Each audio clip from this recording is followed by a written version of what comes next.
Live from Leadfeather Studios, it's the most controversial film podcast on the air. I Don't Give a Flick.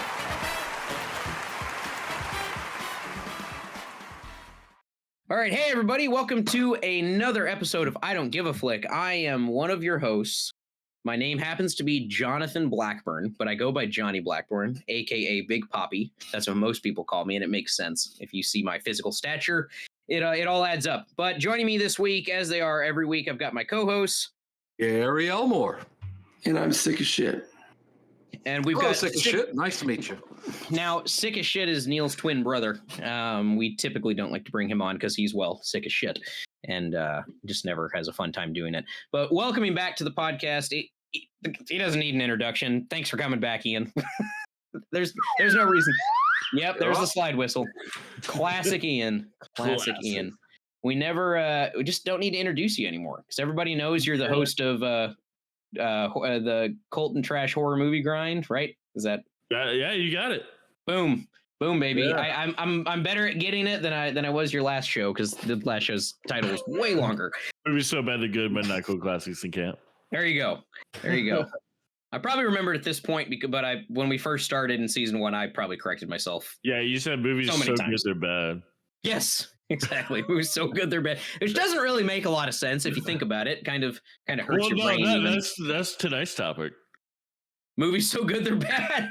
Movies the Academy considers to be good and we consider to be absolute dog shit. Yeah. That's not exactly but this, oddly enough, we normally do Oscar episodes when the Academy Awards come around, and we're about 6 weeks out from when we're recording this. This will probably drop at the beginning of March, but we'll be, from right now, we're about 6 weeks out from the Oscars starting. And Ian came to me the other day and said, you know what, man, I think it'd be really cool if we did an Oscars episode.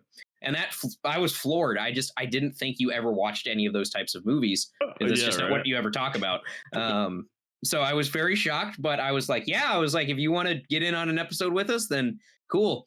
But what Ian didn't know is that, at least for me, I kind of treat it like another version of the Super Bowl. Like we'll, between like Gary, Neil, myself, and some other friends of ours, we'll actually take every category and we'll go watch almost all of the movies that have been nominated, even for best costume and hair design to best production value. Even if that's all it's up for, we'll still go and watch all of them. So we can bet. We'll have a big betting pool. Everybody throws in about $20. We have a big Oscar party, and we bet on every category. There's usually about 24 or 25 categories, and just whoever has the highest point total at the end wins the whole pot. And it's a lot of fun. And I think we actually dragged Ian into joining us this year. So that should be exciting. Should be entertaining. That sounds fun as hell. Yeah. So tonight, what we're going to be looking at is Gary trying to live a new life in the year 3000. Okay. And Gary, I don't know what city you're currently in, but can you tell us how's the weather out there and how's it looking from your side? The weather's pretty good, Johnny. It's a little bit stormy right now. I'm up in the helicopter. Traffic's doing okay though. No problems to report yet on the I-350. Is that your impersonation of a helicopter? That's almost exactly. That's almost exactly. Great impersonation, Gary. Thank you very much. Hey, shut up! I feel like shit. That was good, yeah. Or whatever your name is, Neil's twin. So it just occurred to me that we're not recording the visual portion of this, so my joke and Gary's joke just doesn't really make much sense. Yeah. Didn't land at all. Gary changed. Exclusive subscriber, you can see it. Gary changed his background to a very futuresque Blade Runner style looking city. So that was where that came from. Anywho, I was trying to make it the Death Star because Ian had said I looked like I was in the Death Star earlier. It already looked like the Death Star though. You have those like you have those LED like track lighting. Yeah, looks like Blade Runner, exactly. And now Neil's looking festive in. He's in Discord Town. Game room. Where are you? Where is that? Nobody can see this. It doesn't make any sense. Stop commenting on it. So let's talk about Ian's background. Ian, the poster behind. No. Yeah. Anyways, we were supposed to be talking about the Oscars on tonight's episode. Tonight, we're going to talk about movies that won that shouldn't have won, or controversial picks. And then we're going to go into a Mount Rushmore Plus One of the greatest Best Picture winners of all time and see if we can come up with one. This is the Oscars. For those of you that aren't familiar, has been going since 1928 when Wings, the only feature-length film that had no dialogue whatsoever, was a silent film, won Best Picture. So we're almost at 100 years, almost a full century of the Oscars going on. Fun fact, for those that didn't know, the Oscars nowadays are plated gold. They used to be just made out of wood back in the day. I don't know when they stopped doing that, but I don't know, maybe people were getting splinters left and right. Who knows? But we're going to go ahead and we are going to jump right on into this. So the makings of a Best Picture worthy film.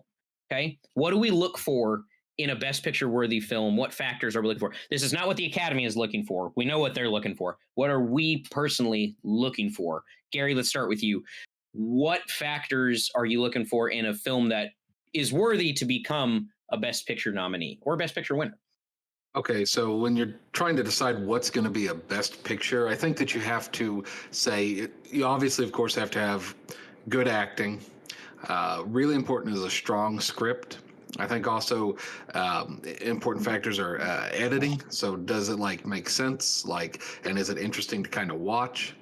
And then music and Foley. Foley, I think, is really critical because that's sort of just the sound effects of people walking. Sets the tone. Yeah, that's the tone. But it's those details that if you don't if you do them, you may not think about them, but they make such a huge difference. And there's so many movies I think about where I'm wow, that's just water dripping, and that sounds really good. And so I think that a great movie's got to have kind of all of those things firing at the same time and moving in the same direction, and just really be something that excites you or moves you, 2003's Lord of the Rings, Return of the King won Best Picture. I think that movie absolutely hits on all kinds of those cylinders. Sure. Neil, what about you? I mean, I agree with Gary. It's a sum total of everything that goes into the film, but definitely set design. If you're doing any kind of period piece, obviously costumes and set design need to be, historically accurate. Right. But I think, like you said, Foley is so overlooked a lot of times, but it's those minor details that can really make a film stand out. Neil, would you like to elucidate on that for 3 or 4 minutes and kind No, of I'm good. Thank you, Gary. Okay. Next person. Shut up, Gary. Ian, what about you? I mean, it's hard to say what hasn't already been said. I'm in agreement. It's pretty much the best of all of the different categories, really.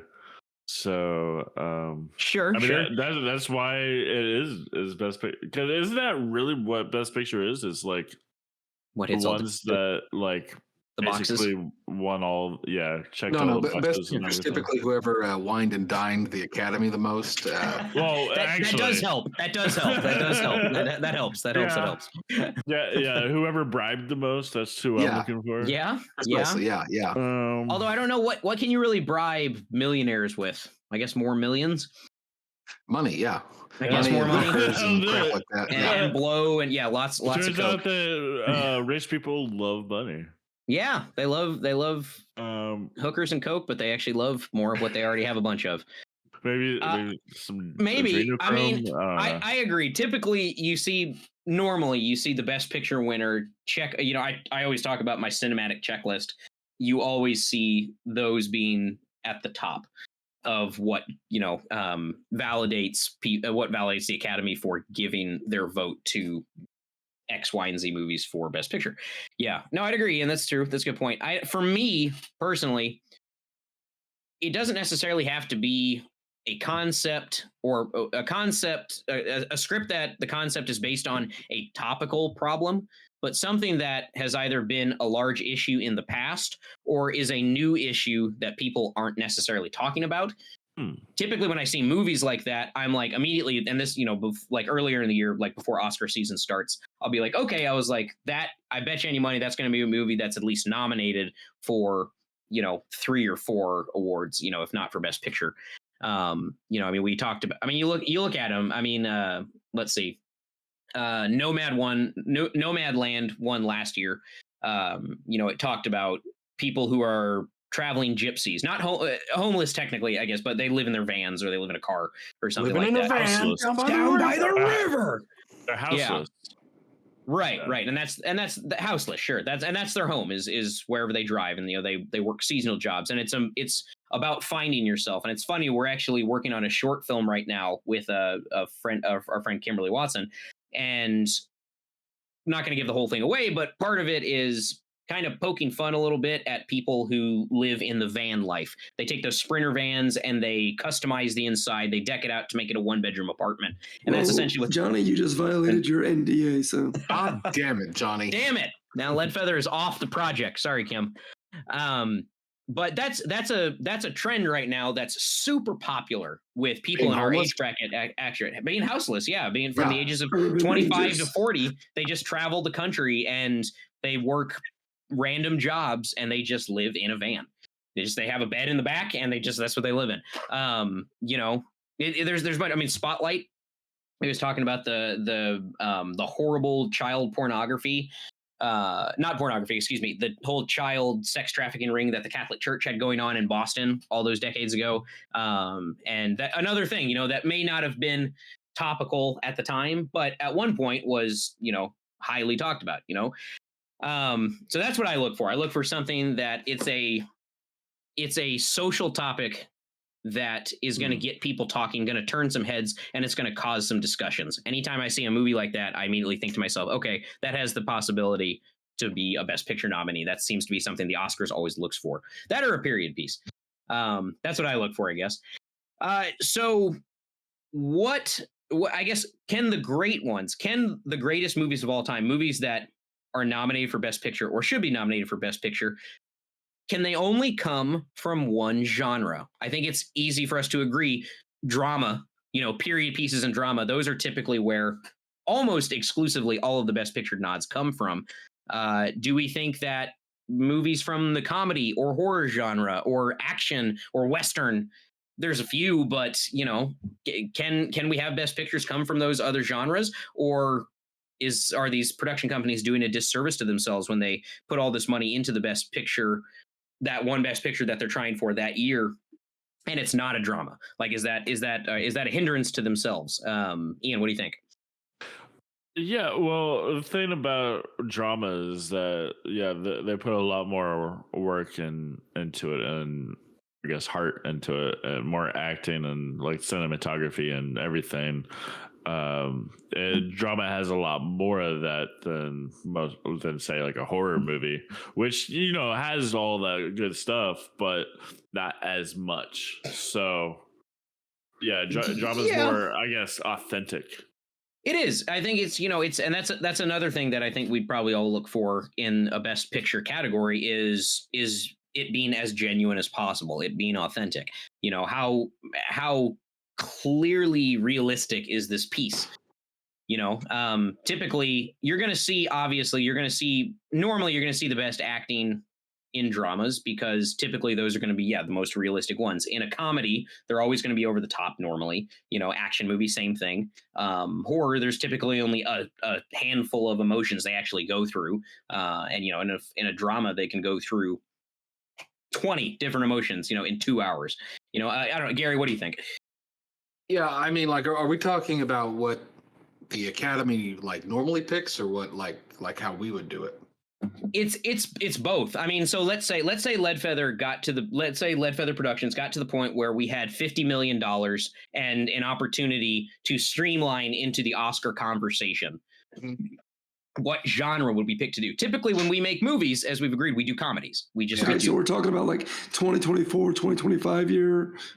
Yes. Yeah. Okay. Exactly. Yes. When we get that 50 mil. Yeah. No, but really, like, I mean, like, can you think of any other genre outside of drama that ever brings out heavy hitters into the Best Picture nomination category?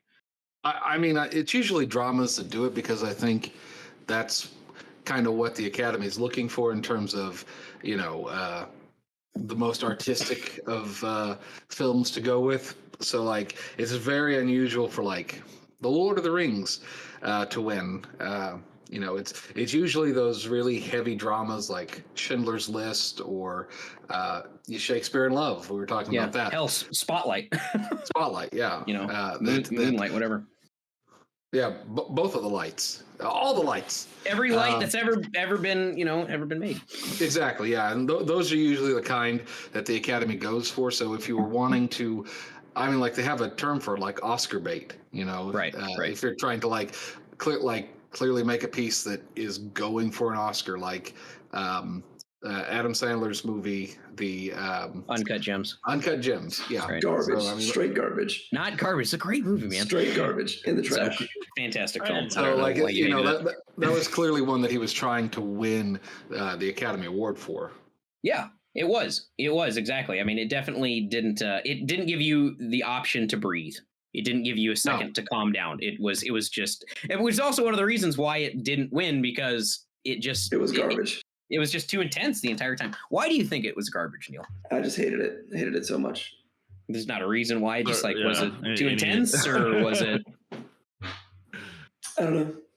I don't feel like talking about it. You know what? It damaged him that much. He doesn't want to go. I respect that. I liked it at first, but you know what? He convinced me. I now hate it too. Thank you, Ian. It's a very stressful movie to watch. It's very, very stressful. Yeah, there's no downtime in that film. I mean, no, absolutely. None I'll agree with you on that. I'll agree with you on that. Neil, what do you think about the genres? Typical? Are there? I guess here's a better way to rephrase the question. Is there a secondary genre outside of drama that you might go through, that a production company might go through as a channel to get a Best Picture nod? I mean, to me, the real question is trying to win Best Picture the end-all be-all, or is making money the end-all be-all? Because if Leadfeather has a $50 million budget, but I can make $500 million with The Hangover Part 2, as opposed to trying to funnel all that money into an Oscar nomination, I mean, it basically just depends on where your priorities lie. Sure. Yeah, that's true. That's true. I guess from not exactly what I'm asking, but I guess for me, outside of the drama Answering category, your question, yes, I believe dramas are, looking back at the last 100 years, historically the only ones that win, because I do believe that, especially the actors can demonstrate a higher range of emotions throughout those 2 hours. Right. They can put comedy segments in a drama to make funny parts without making it a comedy. Sure. Yeah, I would. Part of me was gonna say, okay, comedy would be the next one to go into, but you just even saying that, I'm like, you know what? That's really not accurate, because they can do those dramedy films and they do them all the time. I would honestly say action or adventure would be the next thing. Musicals up there. I don't musical is definitely one. Yeah. I mean, Chicago won best West Side picture Story. in 2002. West Side Story, Oliver. There's a lot. Broadway Melody in 29. There's a lot of them. But I guess when I think of that, when I think like action adventure kind of thing, I kind of think like Rocky, almost The Godfather. Yeah, exactly. Lord of the Rings, Return of the King. So those are action adventures that ended up being in kind of not the drama. They still had dramatic elements, but I guess The Godfather I would still consider a drama, honestly. But not. Rocky had a good amount of action in it. The Lord of the Rings, though, that's an adventure. There's one. I guess they're all drama for the most part. I mean, like if as Neil was saying, like that may not be the best way to get bang for your buck, because probably like an action movie. No, it's not. But although like Titanic, which did not win. But wait, yeah, it won Best Picture. Titanic won. What? It won everything. Titanic won everything. I thought that was okay. I don't know if you're kidding or not. Yeah, but like that was a drama, but it like had action. Like we always say, like it came in 2 VHS tapes, and pretty much you just threw out the first VHS tape because that was all the romance part, and you just put it in. That's when the movie starts. Yeah. But exactly. This year, isn't Dune is nominated? Dune is nominated. Yeah. Dune. Don't Look Up. Damn. Being the Ricardos. Licorice Pizza. King Richard, Licorice Pizza. Can we talk about how like it's kind of crap that they expanded the list to like 1,500 movies a year for Best Picture. They max out at 10 now. Yeah, it was because of The Dark Knight. That was why it happened. Is because The Dark Knight didn't get any nomination that year because they stopped at 5, and so the very next year, then they had like 9, and then they had 7, and then it was random numbers past that. And I mean, like that's so stupid. Like, I mean, it's so stupid. I mean, these are like, what the hell? I don't know. What the hell is this movie? Nobody's seen it. Yeah, but it's that same thing. Like, there was like Parasite, for example, first foreign film to ever win Best Picture. And Gary, you watched it the other week, and you said you really enjoyed it, right? Yeah, I mean, I thought it was interesting, but I wouldn't say it was better than like Joker at all or 1917. I thought it was better than 1917. I don't think it was better than Joker. What, Ian? No, I'm just thinking about it. Yeah, but I mean, like, I guess my point being, with them opening up the number of films that can be selected or be nominated for that category, some years there are more than 5 films deserving. Some years there's not 5 films deserving. That's true, Neil. Some years there's not. Like last year. Last year was a horrible year. Last year I didn't. Well, the whole point is to like get the cream of the crop. Like, and sometimes there's more than 5 though. That's the thing. Yeah, and like that's just part of where the cutting process. Like they're not all going to win, and that's sad too. I mean, not everybody gets a fucking ribbon. Right, but I guess my point being, I don't really think them going from 5 to a max of 10 movies is really that bad. I don't really think it, like, I don't know. It just opens up the field a little bit more and makes things more unclear. In fact, it makes it more unclear to the point where you actually, typically when we go into the Oscars, we know who's going to win Best Picture. Like there's 1, maybe 2 that are fighting for it. But since 2009, when they actually started doing that, then there's usually 3, 4, 5 movies that all have a shot at it. And for me personally, it makes it more enjoyable to watch. Makes it more exciting. Like, so if there's 5 movies that have a shot at it, why not just keep it to 5? I mean, like, because there's still other movies that might be somewhat deserving. Like if like in 2020 they put Mank as one of the movies, and like, that was the one. That was okay. That was the Gary Oldman one. Yeah. I remember. I'm like, did anybody think that was going to win? No. And here's the thing I don't get. I don't understand Hollywood just coming all over themselves when period pieces show up, especially period pieces that have to do with the golden age of Hollywood. Joke? It's very much not necessarily, but I guess you could take it like that, Neil, if you want to. It's not really a joke. It wasn't funny, so exactly. There you go. It was a drama. Anyways, it's the English patient of jokes.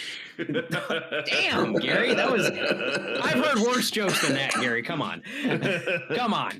Jeez, we're going to talk about the most overrated Best Picture winners. Yeah, English Patient is going to be number 1 by far. Crash is going to be up there too. But anyways, yeah, I don't see a problem with having 6, 7, 8 films. I think it makes it more entertaining, honestly. Okay, well, why don't they? Okay. What? No, go ahead. What? I was just like, well, why not just nominate every film, and then it's really exciting. No, it's not, because not every film people would argue that they need to be up there. So let's put it this way: out of the ones that have been nominated this year, I would say not one really stood out outside of Dune, and I personally just love Dune so much. I hope it wins. I don't think it's going to, but I would like it to. I'd say there's probably 7 on here that could all win. Out of the 7 that I've seen, all of them deserve to be nominated. In fact, there's 2 not on here that should be. So, anyways, I'll wait for next week's episode to go over that. Okay. But I think you're right. I think it depends on the year. Some years there's as Neil said, to Neil's point, there's less than 5. They all might suck that year. That might just be the thing. It might happen. It does happen some years. But I don't think it's too much of a hindrance where it really takes away from the competition aspect. I mean, you're just widening the field. It's not like they're giving everybody a ribbon. They're saying, hey, 8 nominations, 8 winners. There's still 1 winner from the category. So I don't know. That's why I don't have a problem with it. If they were like, oh, well, we're gonna do like we'll do like best of show, and like there's going to be 8 winners or 7 winners. Yeah, I'd have a problem with that. Pick one, but I don't have a problem with going over 5. Well, anyway, the reason why I brought up Dune is because you were talking about like adventure films, and that's kind of Yeah, Dune falls directly into that. You know, there's Don't Look Up. Don't Look Up is a satire on society and politics today, and I love that. That's a comedy. It's a dramedy, I guess, but it's over the top, and that's a satire. Sideways was another really good one with Thomas Hayden Church, and God, I just haven't seen it in such a long time. Anyways, that was another comedy that hit Oscars. Paul Giamatti. Yes, Paul Giamatti. Thank you. Yeah, that was mid 2000s. It was like two couples. They spent a weekend at a winery or something, and then realized they were in love with different people. I'm not drinking Merlot. That's right. And that did we come to a conclusion with what makes a best picture film? Like, as far as the factors? Or do we just say like we moved past it? We all named it, and then we moved past it. That was like 20 minutes ago. How are you still on that? Okay. I just like, you know, I don't know, because like the Academy, they're famous for not always picking the picture that everybody likes. Right. So, yeah. Because they're sucking their own dick. Yeah. Exactly. Yeah. They're sucking the proverbial cock. I told you they're coming on themselves. You know, not a joke. See. I mean, it just depends. Some years they get it right. They get it right some years. You know, I thought with I'll bring up like Parasite. 1990, they got it right. Bang, knocked it out of the park. No, Gary, they didn't, and that was 91. That was 91, by the way. What was the 1990 Academy? 90 was Silence of the Lambs or Driving Miss Daisy. I can't remember. They were all in that. 90 was Dances with Wolves over all the other crappy movies that came out that year. Right, but the Oscars that year were in 91. Right. So it wasn't 90. Driving Miss Daisy. Thank you, Neil. Anywho, I mean, yeah, I think everything that we all listed off. I think that the classic cinematic checklist, typically if it's a period piece, yeah, that's usually what's gonna win normally, you know, of some kind. Okay. So, Gary, did we answer the question to satisfy you, or would you like to break it down more? I'm more than happy to. Yeah, I mean, like it's just like, you know, I don't know. Every year we play guess the Academy Award winners, and every year I lose. And you do. It's a stupid fucking system, and I hate it. You keep playing. All I have to say. You play every year. Keep bringing me back in. They keep bringing me back in, one day at a time. That's not a line from the movie, but I just added it. That's a movie that should have won. Am I right? Godfather Part 3. Yep.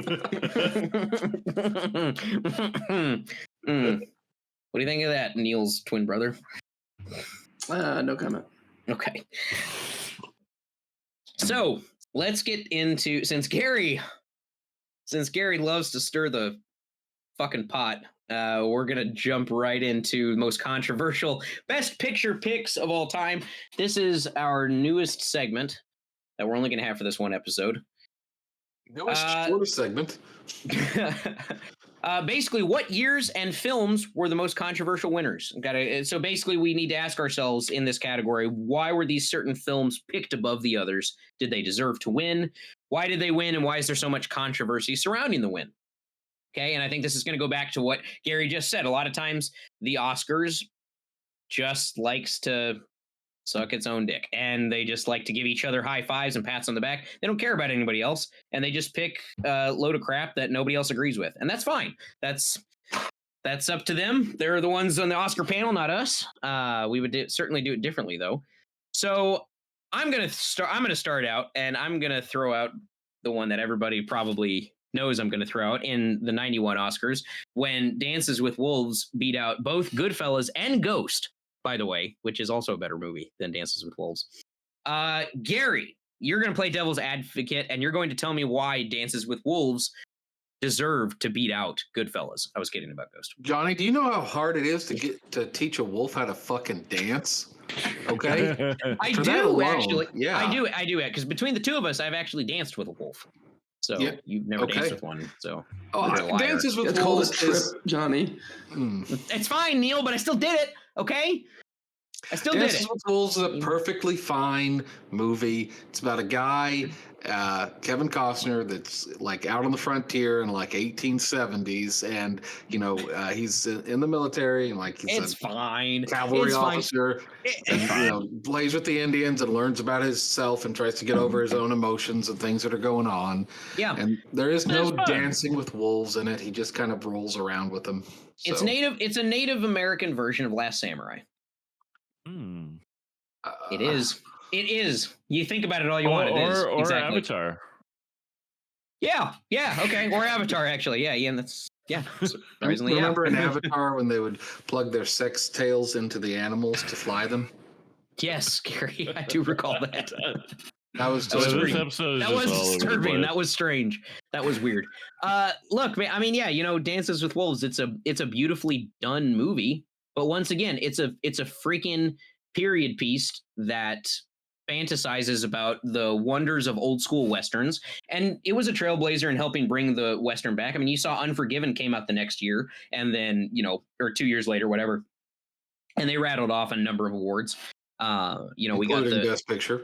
including Best Picture, but Yeah. Unforgiven was the best picture in the year that it won. Okay, Goodfellas, in a lot of people's lists, not even just my own, it's not just my own, are in their top 5, top 10, top 20 of greatest movies of all time. In fact, you go to Ebert and Roper's rankings, you go to IMDb's rankings, and I don't know. I haven't looked up. I don't know if it looks like Neil's typing, so he's probably looking it up right now. So we will find that out in a second. But if you just went to the street, I bet you any money, and asked 100 people, what do you think is a better film between Goodfellas and Dances with Wolves? I think of the majority of them would hands down say Goodfellas. Okay, well, we will make a post on our Lead Feather Facebook group and Gary, say of these 5 movies, what do you think is the You know best? everybody's gonna say Goodfellas. You will get stomped, dude. And Gary just likes to I'm troll. not playing. Gary just likes to troll. Gary, you just told me outside you thought Goodfellas was a better movie than Dances with Wolves. Goodfellas is a better movie than Dances with Wolves. But I'm also gonna play devil's advocate. I mean, I agree Goodfellas is a better movie, but it is also a period piece. It is also a period piece. I agree. But it's not It's not the hoity-toity kind that the Academy like. which is what Dances with Wolves was. Exactly. And Gary, Right. you're right. It's very hoity-toity. Yeah, it's very pretentious. You know? Yeah, I mean, I completely. Neil, did you see anything on there? Was there? What was I supposed to be looking for? Oh, I thought you were looking at the IMDb list when I was talking about it. It doesn't matter. Anywho, so yeah, but you look at, I mean, Goodfellas, it revolutionized. First off, it revolutionized cinematography. Okay, it reinvented the mobster genre. Okay, like It did allow Robert De Niro to play the same character in another 7 movies or so. It did. It did, yeah. It did. I mean, Casino is just Goodfellas 2. So that's essentially that's what it is. It's so good. Analyze this is just Casino 2. Exactly. And Analyze That is just Casino 3. Okay. Yeah. So, or Goodfellas 4, however you want to look at it. Then Meet the starring Fockers. and then Meet the Fockers is somehow thrown in there, starring Ben Stiller. Let's just name all the Robert De Niro movies we can. Meet the So Fockers. Meet the Fockers, he's now moved into witness protection. Yes. Exactly. Yes. Correct. Jimmy it. Conway got out. Okay, just making sure. Just making sure. Well, actually, you know what? I think in 2004, I think it said he got out. And when did Meet the Fuckers come out? Meet the Or Parents Meet was the Parents. 2001? 2000? So that means Meet the Fockers would have been about 04. Something like that? It's all Somewhere coming in that area. together. 2004 was Meet the Fockers? Okay. Yep. It's all coming together. We have just proved that he is Jimmy Conway. Yeah. I mean, we also have to think about it like this. Kevin Costner at the time was the darling of Hollywood. He was, what was he coming out with in the 80s and stuff? JFK, I guess, was the 90s, but that was another big one of his. Postman was afterwards. God, what was he doing before that? Somebody help me out here. What? In the 80s? 80s, yeah. What was he coming out with Let's before see. his You film? did The Big Chill. Okay. The That's it. Untouchables. The Untouchables. Okay, there's another one. That was the late 80s. Bull Durham. Bull Durham. There you Field go. of Dreams. Field of Dreams is the other one. Okay. And great movies. Kevin Costner is a good director. And Kevin Costner he's not my favorite actor, but he gets the job done. He just plays himself all the time, which is fine. Denzel does it. Just Denzel's a much better actor, and just more enticing to watch. I felt like the Academy gave it to him that year because it was a beautiful. It was a poem. It was essentially a poem, and it was beautifully shot, and it was told about a genre that had been forgotten by Hollywood for really, I mean, the 80s were not known for Westerns. The 70s were not known for Westerns. And then out of nowhere comes Dances with Wolves. And it's not like they made a giant comeback, but it made enough of a comeback to where it made a dent. And you started seeing a lot of Westerns come out in the 90s, early 2000s following that. I just felt like it, the Oscars, they love it when they love reclamation projects. They love it when actors disappear and then come back. Like we look at Michael Keaton was a really good example. Okay, Michael Keaton disappeared after the 90s, and then out of nowhere, Birdman came out in 2014 or 15, and he got nominated. And then he came out with Spotlight the following year for Birdman. He was nominated. He didn't win. Birdman won Best Picture. And Birdman won Best Picture. And I personally love Birdman. I thought it was a good movie. But it just the Oscars love that. The Oscars love that crap. They love the reclamation projects. They love those, and then they love paying homage to a few select actors and actresses. That's why no matter what role Meryl Streep plays, she's going to get nominated. No matter what role Leonardo DiCaprio plays, he's going to get nominated. That kind of stuff. Kevin Costner was Streep and DiCaprio of today, back in the early 90s, back in the late 80s kind of thing. So I don't know. I just don't. I've seen both of them, and I'm biased, sure, but I can't see any argument to be made that Dances with Wolves deserved it more than Goodfellas. It was apt. That's one of the biggest snubs in Oscar history, in my opinion. Anybody else have strong opinions on that, or is it just me? I mean, I agree. I think Goodfellas is a fantastic film that I think subjectively is better than Dances with Wolves, even though Dances with Wolves was probably shot better. And I think that's probably why it won. Yeah, maybe. Yeah, I'm in agreement with that. And Goodfellas definitely has way better longevity. I mean, like... Oh, yeah. It stands up to the test of time. Who the hell talks about Dances with Wolves nowadays? Who doesn't quote Goodfellas? That's... Yeah, you know what? Like, I literally... Like, I'm not even joking. Last week, I quoted Goodfellas to my girlfriend, and she hasn't seen it, and she was like, "What?" I was like, "Okay, well, so now we're gonna watch." We'll find out tomorrow. Well, we're actually gonna find out tomorrow when I give her the room test. But oh yeah, are you really doing the room test tomorrow? Yeah. Hell yeah, dude! Let me know how that goes. You should and film. By it too. the way, that'll go into my section of the movie that should have won an Oscar in 2003. Yeah, go ahead. The Room. Yeah, The Room. You think The Room should have won an Oscar? I agree, man. I think everybody here loved that movie. I mean, I'm obviously I'm joking, but it is funny of how Tommy Wiseau kept that. He paid so much money to keep it in the theaters so it could be nominated for an Oscar. 2 weeks. So, and that's my favorite movie, 2003. What won 2003? See, Chicago was 2002. I'm looking. Yeah, no, it was Chicago. Yeah, Chicago was 2003. Okay, must have come out in 2002 and won 2003. Okay, yeah. I mean, also, The Room's better than Chicago. Yeah, man. Yeah, The Room is definitely better than Chicago. Fantastic. All right, so that's my first one. I'm going to throw out. I'm gonna throw it over to Ian. Ian, is there a particular controversial year? No, I'm kidding. Is that serious? Is that seriously your? It's okay if it is, but that's a strange. No, I mean that's total. I mean, it is my favorite movie, but no. I mean, obviously, no. I don't know. I don't really. I mean, I would have said Goodfellas if you hadn't said it. Okay, no, fair enough. We'll go to Neil then. Neil, what do you think? What's a really controversial Best Picture winner that should not have won? I mean,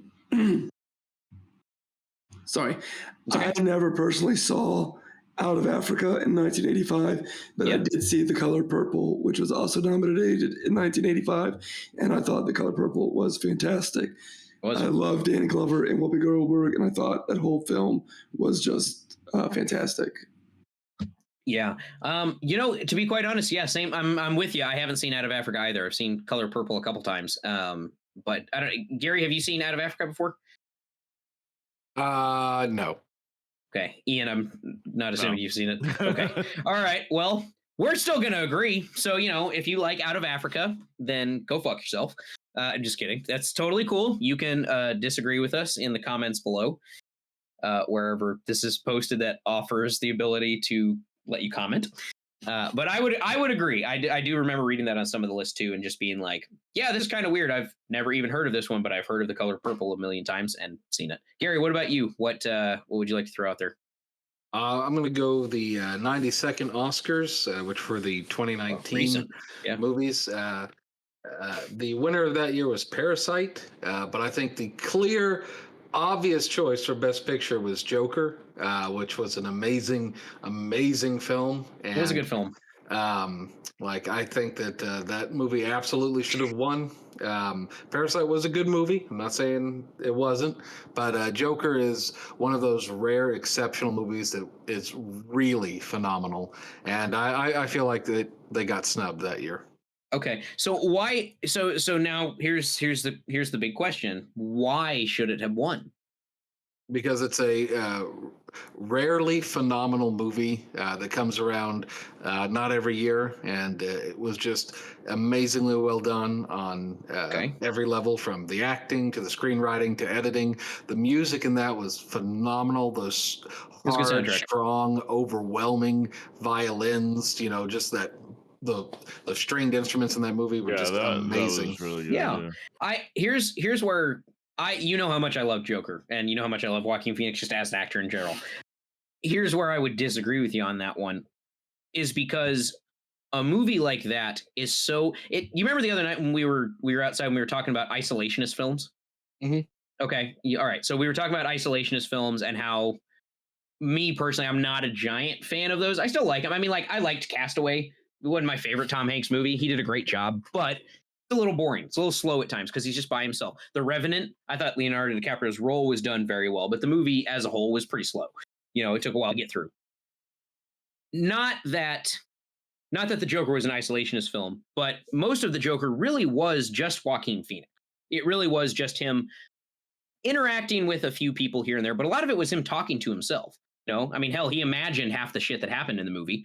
Remember, he was imagining the girlfriend, and he was imagining how well he did when he was up on stage and stuff. And I think that movie is a masterclass in acting.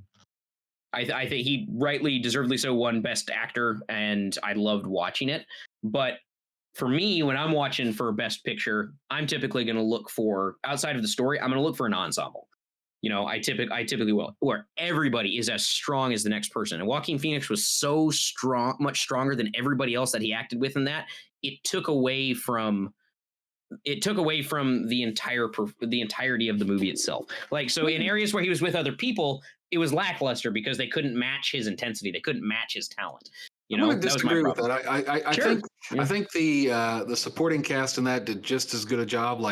They weren't A-listers like Joaquin Phoenix. Robert De Niro. They only had Robert De Niro. He was the only other A-lister. Hey, that was Casino 9. Okay, leave him alone. Okay. But the lady who is the social worker, and he's sitting there and he's like, all I have are negative thoughts, and then she's just like, they cut our funding. Oh, it's like everyone in that movie 100% nails the part that they're playing. It's not. Even though they don't have equal size roles to Joaquin Phoenix, I think they all 100% did what they needed to do for those roles. Yeah, I guess what I was meaning was it's not that their role was, had their roles been written as large as his, I thought it would have been better. I'm not saying that. I don't think they were bad actors. I'm saying the movie itself was written as a one-man show, basically. Which there's nothing wrong with that. There's nothing wrong with that. Apparently there is. There's nothing wrong with it. It's a great movie. Freak. Oh, yeah. God, you're crazy. It's a crazy man in the house. Made me lose my train of thought. That's my biggest thing. It was a one-man show, and I felt that the character arcs that were created in Parasite and the relationships between people that were formed, which is pivotal for me in movies for me to enjoy it, were way stronger in Parasite than they were in Joker, because it wasn't written in Joker, because it was just about one guy. It wasn't about his relationship with people. It was about his relationship with society. And this is personal preference. This is, you and I are both we can go all night on this. Well, so to Ian and Neil, Gary spoke and I spoke our piece. How did you guys feel about those two? Or either of them, if you saw them. I saw both. I'm middle of the road. I really enjoyed both of them pretty equally, so I'm pretty content with either of them. Like if it was Joker, I'd be like, yeah, that makes sense. But since it was Parasite, I'm like, yeah, that makes sense. Yeah. I wouldn't have been mad. I wouldn't have been mad if Joker won. I thought Parasite deserved to. I mean, Parasite absolutely deserved to, and so did Joker. It's just they just had the bad luck of being against each other. It's one of those years it was one of those years where there were a lot of good picks. Neil, what do you think? Did you see both? No, I didn't get a chance to see Parasite, but I am in the same boat with you, where I think a strong cast and not an individual helps win Best Picture. Yeah, I would agree. That's great. Hey, because I'm pretty sure he won Best Actor, right? He did. Oh, yeah. So it wasn't even close. I think that was absolutely acceptable. But yeah, I think Best Picture should be more of an ensemble experience. I think that was also the reason why, because Gary, you remember There Will Be Blood, and Daniel Plainview. I mean, talk about one of the greatest antagonists, who's also the protagonist. Weird. Roles ever done. I mean, that didn't win Best Picture, even though that was my favorite movie of 2008 was There Will Be Blood, but it didn't win because it was primarily Daniel Day-Lewis by himself. I mean, Paul Dano was a solid contributor, but it really was a one-man show again. It was just all about him, which is fine. There's no problem. He won Best Actor for it, and that's great. But I think that that's going to hinder them when they go in against an ensemble-based script. This is where I would be at with that. But I see where you're coming from. I certainly would not have been upset if Joker had won. It was a great movie. What was the movie that I guess it was Moonlight, but they said the wrong La La Land. Yeah, that's right. Yeah, Warren Beatty. It was the guy. I guess the stage manager. Yeah, he gave him the wrong envelope. Everyone was all mad at Warren Beatty, but it wasn't his fault. He's not the one who took the envelope. They gave him the wrong one. Yeah, that was pretty funny. Yeah, I thought that was great. Also, what I find funny is the year before, a lot of people were saying that the Oscars were racist or something. Not a lot of, I guess, like black films were not being nominated, and then Moonlight won Best Picture next year. Yeah. To be fair, the Moonlight year also was not. The Moonlight, Gary and I were just talking about this. Moonlight, the first 2/3 were awesome. It was a great movie for any scene that had Mahershala Ali was great, but we the final act of it was just I don't know. I want to go into it because it's just we got other stuff to talk about, but it's that same thing. I mean, here's the thing. If people are pissed off at the Academy for what they would consider to be racist and they're tired of that, then the production companies need to fucking step up and pick scripts that require more minority actors. If that's a general consensus amongst everybody and everybody's complaining about it and bitching about it, don't complain at the Academy. Complain at the production companies that are giving money out to these different stories and stuff. You want to focus more on that? Fine, go ahead and do it. Quit complaining about it and just give the money to something else. I don't know. I'm just tired of hearing about it. I mean, that portion. Or just go see the best movie and don't worry exactly about it. Or just go see the best movie for sure, because there's always going to be people. I guess my point is they're upset at the wrong group. They shouldn't be upset at the Academy. They should be upset at the production companies and the financers. That's what they should be upset I definitely agree with that. I just found it just kind of funny of how coincidental that was. Yeah, I mean that is accurate. Highly coincidental. Let's go through a couple more. I got a couple more. I don't know if you guys had more than one, so I'll throw another one out there. I actually got a lot, but I won't go through all of them. Another one that I thought, okay, so 2016, for example, Spotlight. Okay, and we talked about this earlier. Spotlight was one that you would typically, from what Neil and I were talking about, that ensemble piece that's usually really strong that the Academy loves, did win Best Picture. But that was the same year as Mad Max Fury Road, which was one of the best action movies to come out in the last decade. Okay. Agreed. And then The Big Short, which was Adam McKay's crowning achievement. And for those of you that aren't familiar with Adam McKay, he just did Don't Look Up. But he partners with Will Ferrell and John C. Reilly on like all of their movies. He directs all of them. And recently he's been jumping into dramas and he's just been knocking them out of the park left and right. And I just love everything he's been coming out with. Yeah, and The Room was also nominated that year. Oh no, that's just just Room, Gary. Where Brie Larson is different movie. Where Brie Larson is raped and has a child with the guy that raped her. That was a tough movie to watch. Actually, I remember seeing that in theaters with David Estrada, and I was like, man, this may not be the best movie to go see with your bro. Like, it probably like a better like movie to see by yourself, or maybe with another film buff or something. I don't know. But that one pissed me off a lot. I thought The Big Short was my favorite movie that year, but Mad Max Fury Road also could have won. I thought they were both better than Spotlight. I thought Spotlight was actually kind of boring.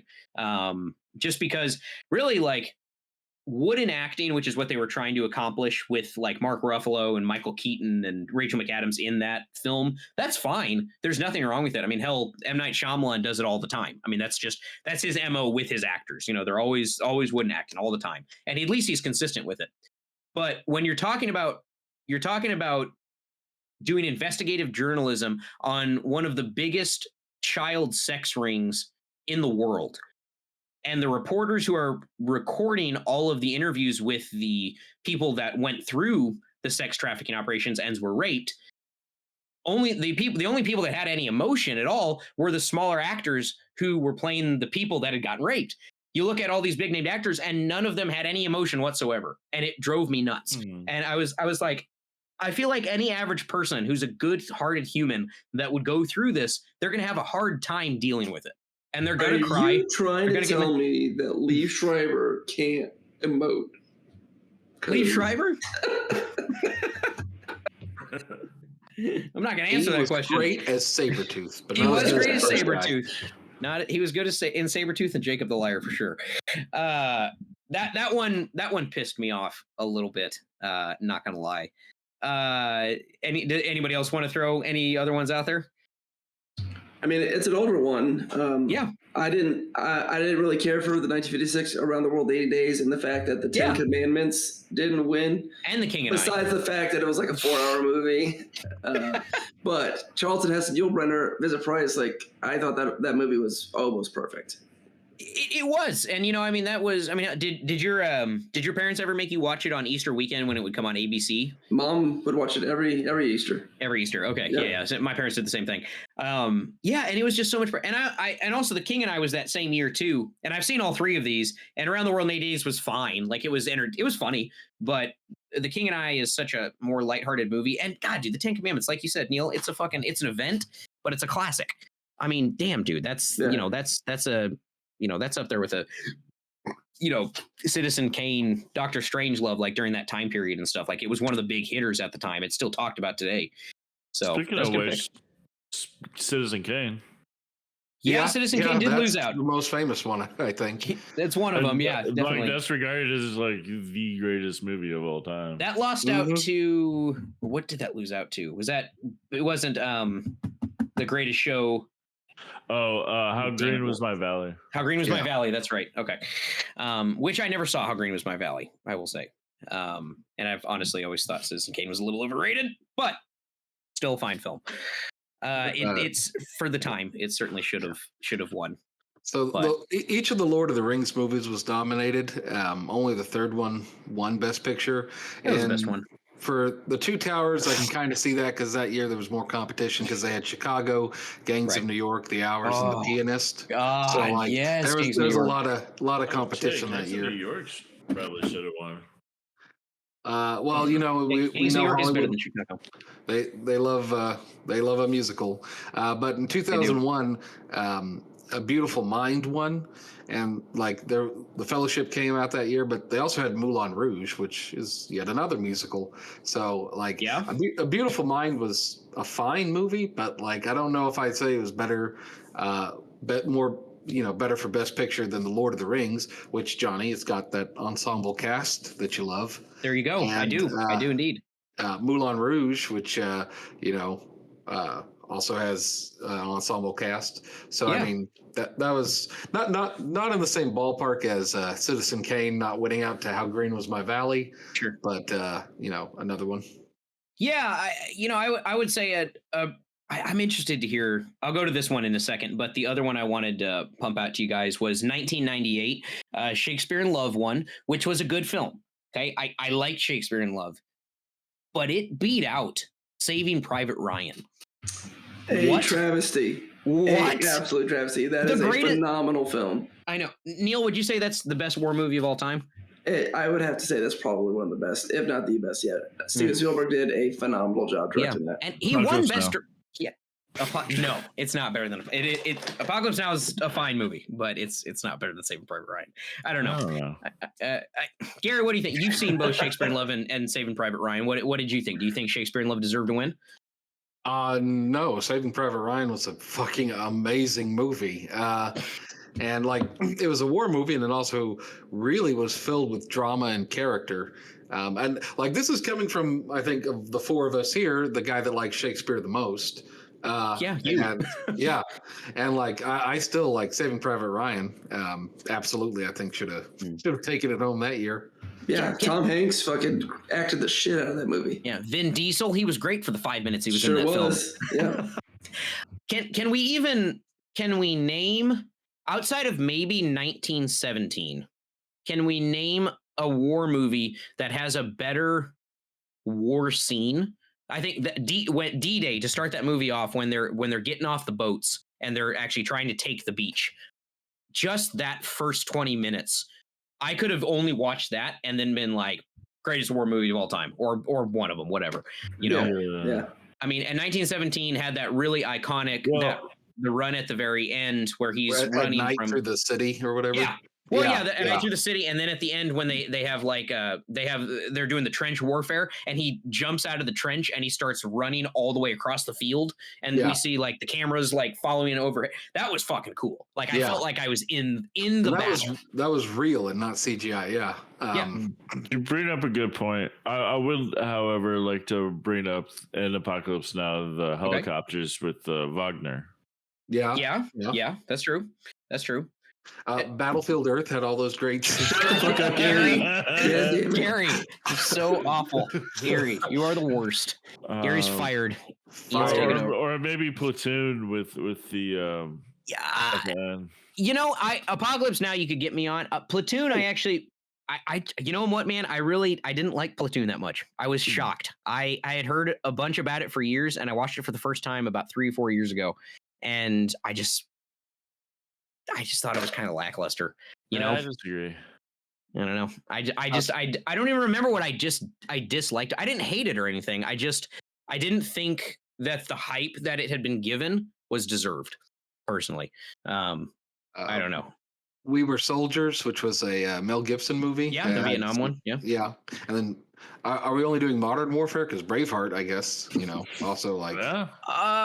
I mean, if we're gonna go medieval, then that's another great movie. Oh my god! Let's just do an entire Mel Gibson episode. And then Patton. Not the battle, but him talking in front of the flag. Sure. Yeah, because I was thinking of Patton too, and I was like, the battles in that weren't like they were kind of a small portion of the movie. That it wasn't really about the physical battles that Patton had. So. No, it was just him slapping people in the hospital. Yeah, I'm sure. Yeah, that one really, God, that one just shocked the hell out of me. Anybody got any other ones? I did, but I forgot. That's all right. I'll go to my. Actually, you know what? I already said it. It was Citizen Kane. Never mind. Keep going. Okay. I'll do my next one then. So honestly, this had to be the hardest year. And Gary, you and I were just talking about this like when we were outside smoking before we started recording. 1995 had to be the hardest year in the history of film to pick a best picture, because that year Forrest Gump won, but Shawshank Redemption and Pulp Fiction both were nominated that year and came out. And personally, all three of those movies at one point have been in my top 5, currently in my top 10 that I've seen a million times each, kind of thing. Yeah. It was just such a good year. And I mean, Gary, you had said you were fine with Forrest Gump winning it, and part of me is like, yes, I'm fine with Forrest Gump winning it, but God, just But did you see Shawshank Redemption? Oh, the Shawshank! Andy Dufresne was one tall glass of water. Not even those movies, but there's a ton of other good movies that came out that year. Yeah, the 90s was a hell of a decade. Oh, dude, for dramas, the 90s is the best decade for movies. 94 specifically was a really good year. Yeah, 94 was that those 3 movies came out. But, yeah. I mean, you're talking about 3 of the greatest films ever made were in one year. Like, I'm pretty sure all 3 of those are on the AFI Top 100. So easily, they have to be in, at least in the. I would be surprised if they weren't in the top 20. Well, Pulp Fiction might not be. To add on to that, 1939 had Gone with the Wind, Mr. Smith Goes to Washington, and The Wizard of Oz, and also Wuthering Heights, Stagecoach, which was John Wayne's first major one. So I mean, like, that was a very tough year as well. Yeah. So between those 3, though, do you guys think Forrest Gump was the best film? Do you think it's better than Pulp Fiction and Shawshank? Pulp Fiction is my favorite for sure, but I think Forrest Gump probably deserved it.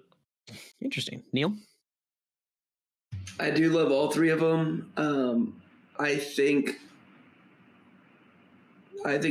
of those 3, Shawshank probably could have had the best run at it, because I think they had the best ensemble of a cast, and I just really liked all the cinematography. I mean, Forrest Gump did a great job of weaving in new footage over old footage and that was cool. Creating, fake old footage. But I think Forrest Gump, not that it shouldn't have won, but I think Shawshank would have been my pick over it. I'd be hard pressed to argue with you. Honestly, Shawshank is it's hard, because whenever any of these 3 are streaming, or even if they come on TV, I don't care about the commercials. I'll sit and watch it. I just don't care. I'll just do it. I'll just force, because there's just, every scene is so good. I said this about Dune. I said in Dune, no shot is wasted. No shot is wasted in that movie. Yeah, and Ian and I were talking about this the other day. And in all 3 of those movies, it's the same thing. No shot is wasted. That's a good film.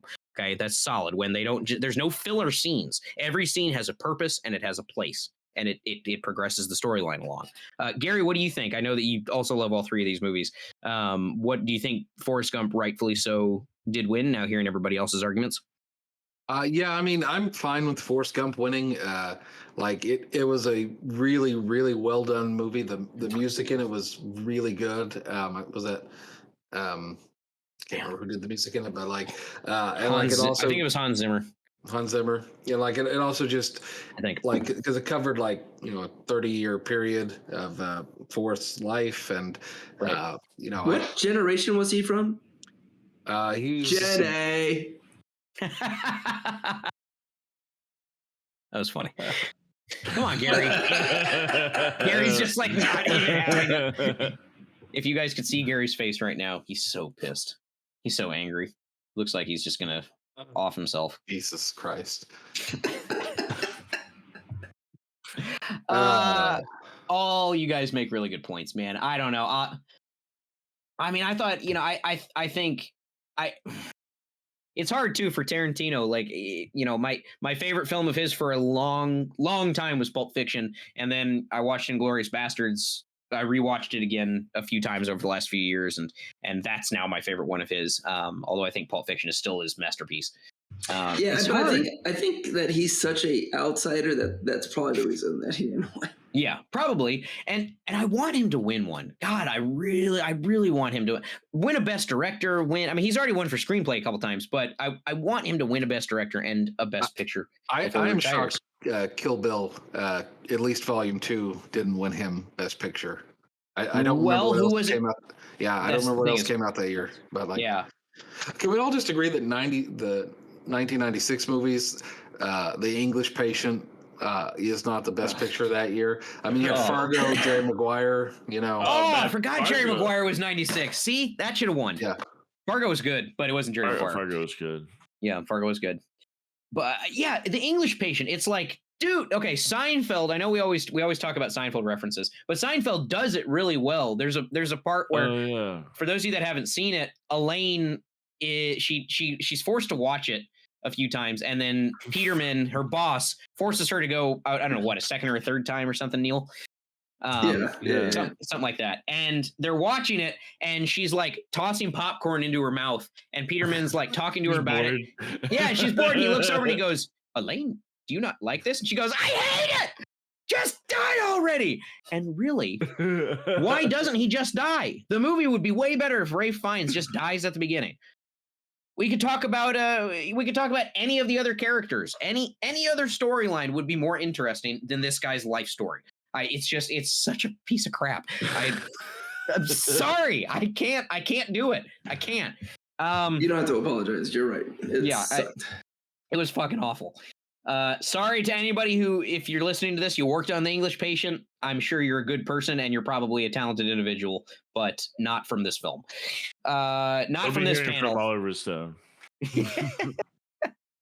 Oh man. Oh, so even like, okay, so 2006. 2006 was the year that Crash won. That was a big ensemble cast. It was like Don Cheadle, Brendan Fraser, Sandra Bullock, John Leguizamo. There a bunch of big names were in it, and it was fine. It was talking about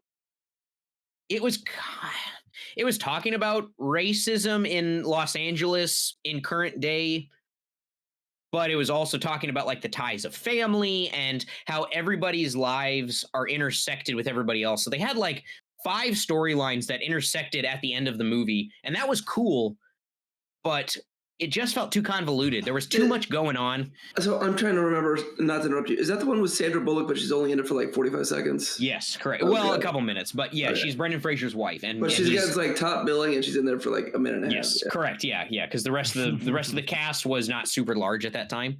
But it shook everybody by beating out, first off, Brokeback Mountain, which I don't know if you guys have seen that, but I watched that for the first time. Gary? I think I told you like 3 weeks ago or something. I'd never seen it before. Yeah, you locked yourself in your room and were making some weird noises. I remember. Yeah. I ran through a bottle of Jergens. No, man, it really shocked me at how much I enjoyed it. It really was very well done. And even really, even with the sex scenes, it was still classy. Like, they didn't really show a ton, because I think we were still early enough in the 2000s where they weren't on the HBO level where they show everything. They only show parts. So, there wasn't a ton shown. Not that it would have really mattered, but I just creating a romance story out of a Western, out of 2 guys that are cowboys. It's just an interesting concept. It's just such a unique idea. And I thought Ang Lee hit it out of the park, honestly. But Brokeback Mountain, Good Night and Good Luck, which was a fantastic film. It was George Clooney's first directing role. And I think was it Walter? Was it about Walter Cronkite, Gary? The Good Night and Good Luck one? Yeah, it was about some big name newscaster back in the 40s or 50s, and his sign off was Good Night and Good Luck.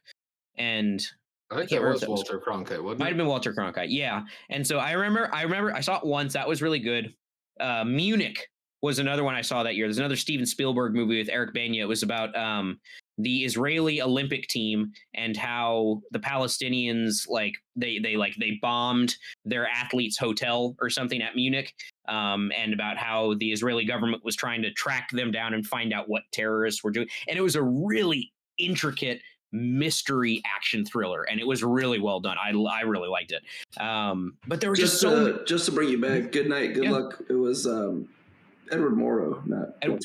Okay, Edward Morrow. Okay, I'm not familiar with him. But... Dumbass. Yeah, dumbass. Okay. Yeah, Neil. No, I thought they picked Crash because it sounded sexy and it sounded self-righteous, because it did talk about, it had a good ensemble cast. It highlighted racist LA. And that's what its big focus was. it just, like I said, it was too convoluted of a story. There were too many storylines going on. It was a little confusing. It dragged out a lot of parts. Some of the acting roles, like Ryan Felipe was in it for a bit. It just seemed inauthentic. It didn't seem very genuine. So I watched it a couple times. So when it first came out, and then I made Gary watch it a few years ago because I was like, oh, I remember liking this. I watched it again. And I was like, okay, it's still an okay movie, but it's not better than Good Night, Good Luck, Brokeback, or Munich. Anyways, so that was I think Crash for me was kind of in the same realm as English Patient, where it was one of those movies that didn't deserve to win. Although I didn't hate it as much as I hated The English Patient. So there's that. God, man. Oh, okay. Another one was in 82 when Chariots of Fire won. Outside of Gary, because Gary and I just talked about it. Neil or Ian, do you guys know what movie got slighted for Best Picture that like basically started its own trend? It was a George Lucas, Steven Spielberg collaboration. 82. Really famous music. Neil. Indiana Jones. On the money, yeah. Indiana Jones, Raiders of the Lost Ark. Like it lost out. I remember seeing. We've probably all seen that one multiple times. But Chariots of Fire, I saw. I don't even recall seeing it, but I remember that one being on a lot of the lists that I looked at. People were just like, when you think of Chariots of Fire, you think of the song, the bum bum bum bum bum bum bum bum, that. But that's it. When you think of Indiana Jones, you remember the damn movie. You think of the whip. You think of the hat. You think of Harrison Ford. You think of the music. That's just another one that just. But again, like Chariots of Fire is this like historical period piece. Which is something that the Academy loves. Raiders of the Lost Ark, though a period piece, is not historical and it's fun and like it's not like Chariots of Fire. Look at how intelligent this is. Because it's about a Christian and about a Jew that come together. So Gentile alike. Oh, it's amazing. It's so delicate and well done. No, it's not. Okay, Raiders of the Lost Ark that changed probably all of our boyhoods. I'm sure as kids we were all Gary. Absolutely. Not what I saw Gary's eyebrow raised when I said it changed our boyhoods. I can't hit this camera anymore. Yeah. Hey, it's either the camera or you figure out a way to get us back in the same room when we're recording, dude. My face gives too much away. Just too much away. But I can call you out though, so it makes it funnier for me. Maybe not for you. There was what else?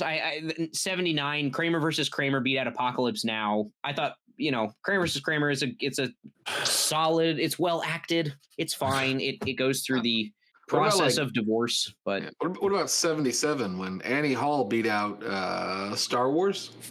Okay, but Star Wars didn't really get much. Ian, did you just say eh? Star Wars is great, but I don't know if that's Oscar worthy, really. Okay, Gary and Neil, or either one of you, or both of you, I want you to tell us really quick. Do you think Star Wars deserve more Oscar recognition? No. Okay, why not, Neil? I mean, I love it, but it's not, a great. Well, it's not a well put together movie, in my opinion. It's one of my favorites, and it's one of my favorite series. I would probably disagree with, but okay, there's just a lot of like slow shots that could have been taken out. That's true. A lot of the cinematography was just kind of basic. There was a lot of flat shots, yeah, true. Right. Yeah, a lot of static when there didn't need to be. Gary, what about you? Do you think that any of the Star Wars, or at least of the first three, should have been Oscar worthy? I don't think any of them would have been picked by the Oscars. Okay. I mean, Annie Hall is a much more Academy picture than Star Wars is. I mean, there's no doubt about that. And Star Wars, George Lucas is very famous for, not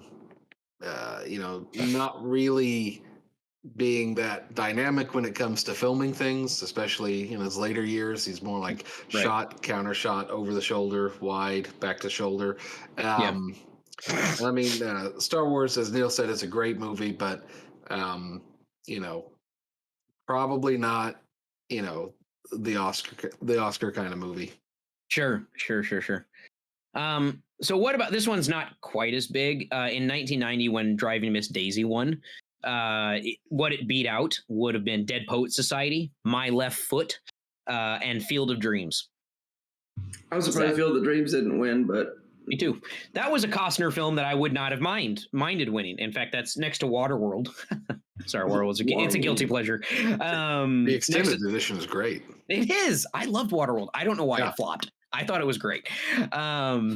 But yeah, and especially with Dead Poet Society, Driving Miss Daisy was fine.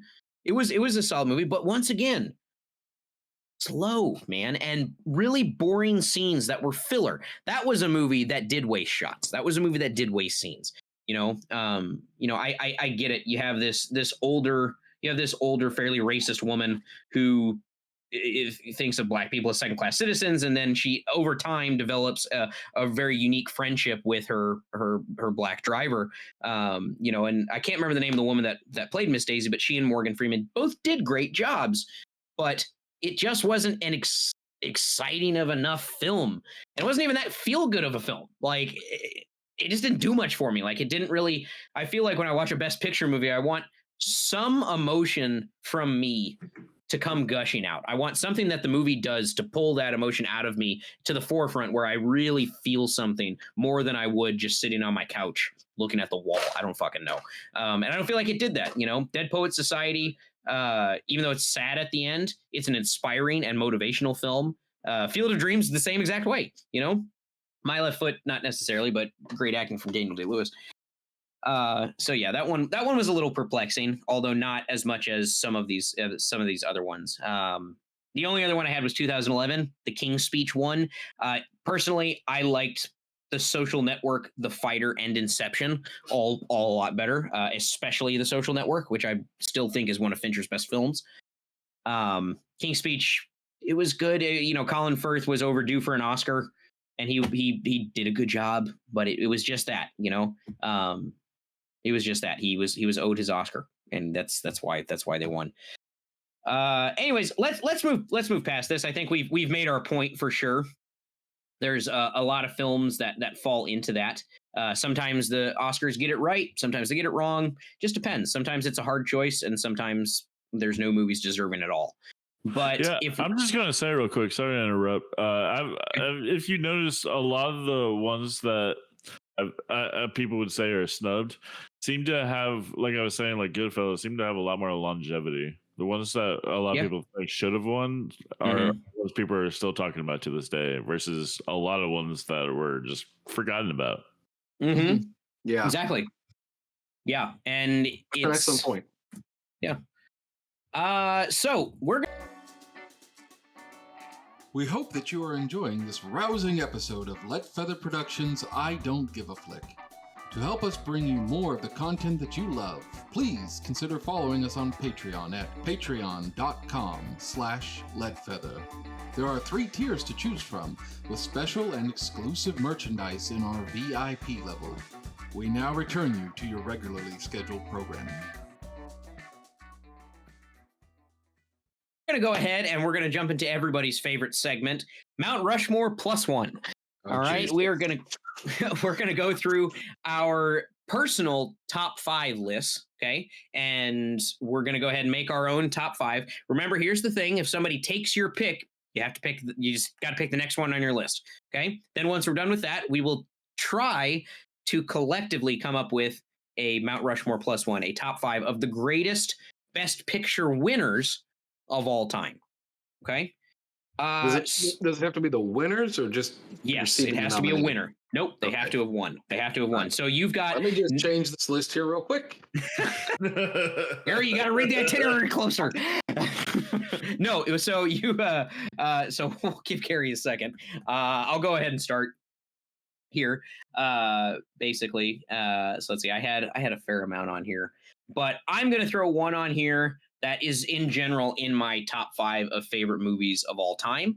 And I am going to throw Braveheart out there.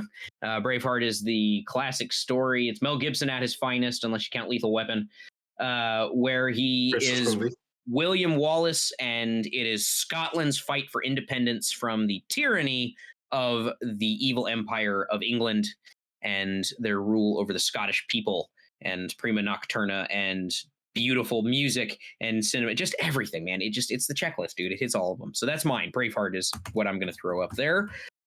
Ian, let's go to you. What are you going to throw onto your list? Well, we were talking about how Goodfellas probably should have won. It's one of the best ones because it's Scorsese, which we've talked about on the show before. So I'm going to go with The Departed. Finally, Scorsese got his recognition, and it was the first and I believe the only thing that he's done that's gotten Best Picture. Correct. It is. Yeah, he's been nominated so many times. Yeah, but it's so he finally got his just due. So I gotta throw that in there. Which is probably his second or third best movie. But still, it's a good one. It's a great movie. Oh god, it's a fantastic mob film. It's a great mafia movie. It really is. It is. Neil, how about you? What do you want to throw onto your list? Well, if we're putting The Departed, I'm going to put the real best mafia movie ever and put The Godfather. Hell yeah, buddy. Hell yeah, baby. See, the Oscars, they get it right some years. The Oscars, they get it right some years. You know, there's sometimes they do pick the best movie that year. They pick some classics. Gary, how about you? What falls onto your list? Number one. Lord of the Rings, The Return of the King. Okay. Definitely. Damn, a lot of my picks are going fast. Damn it.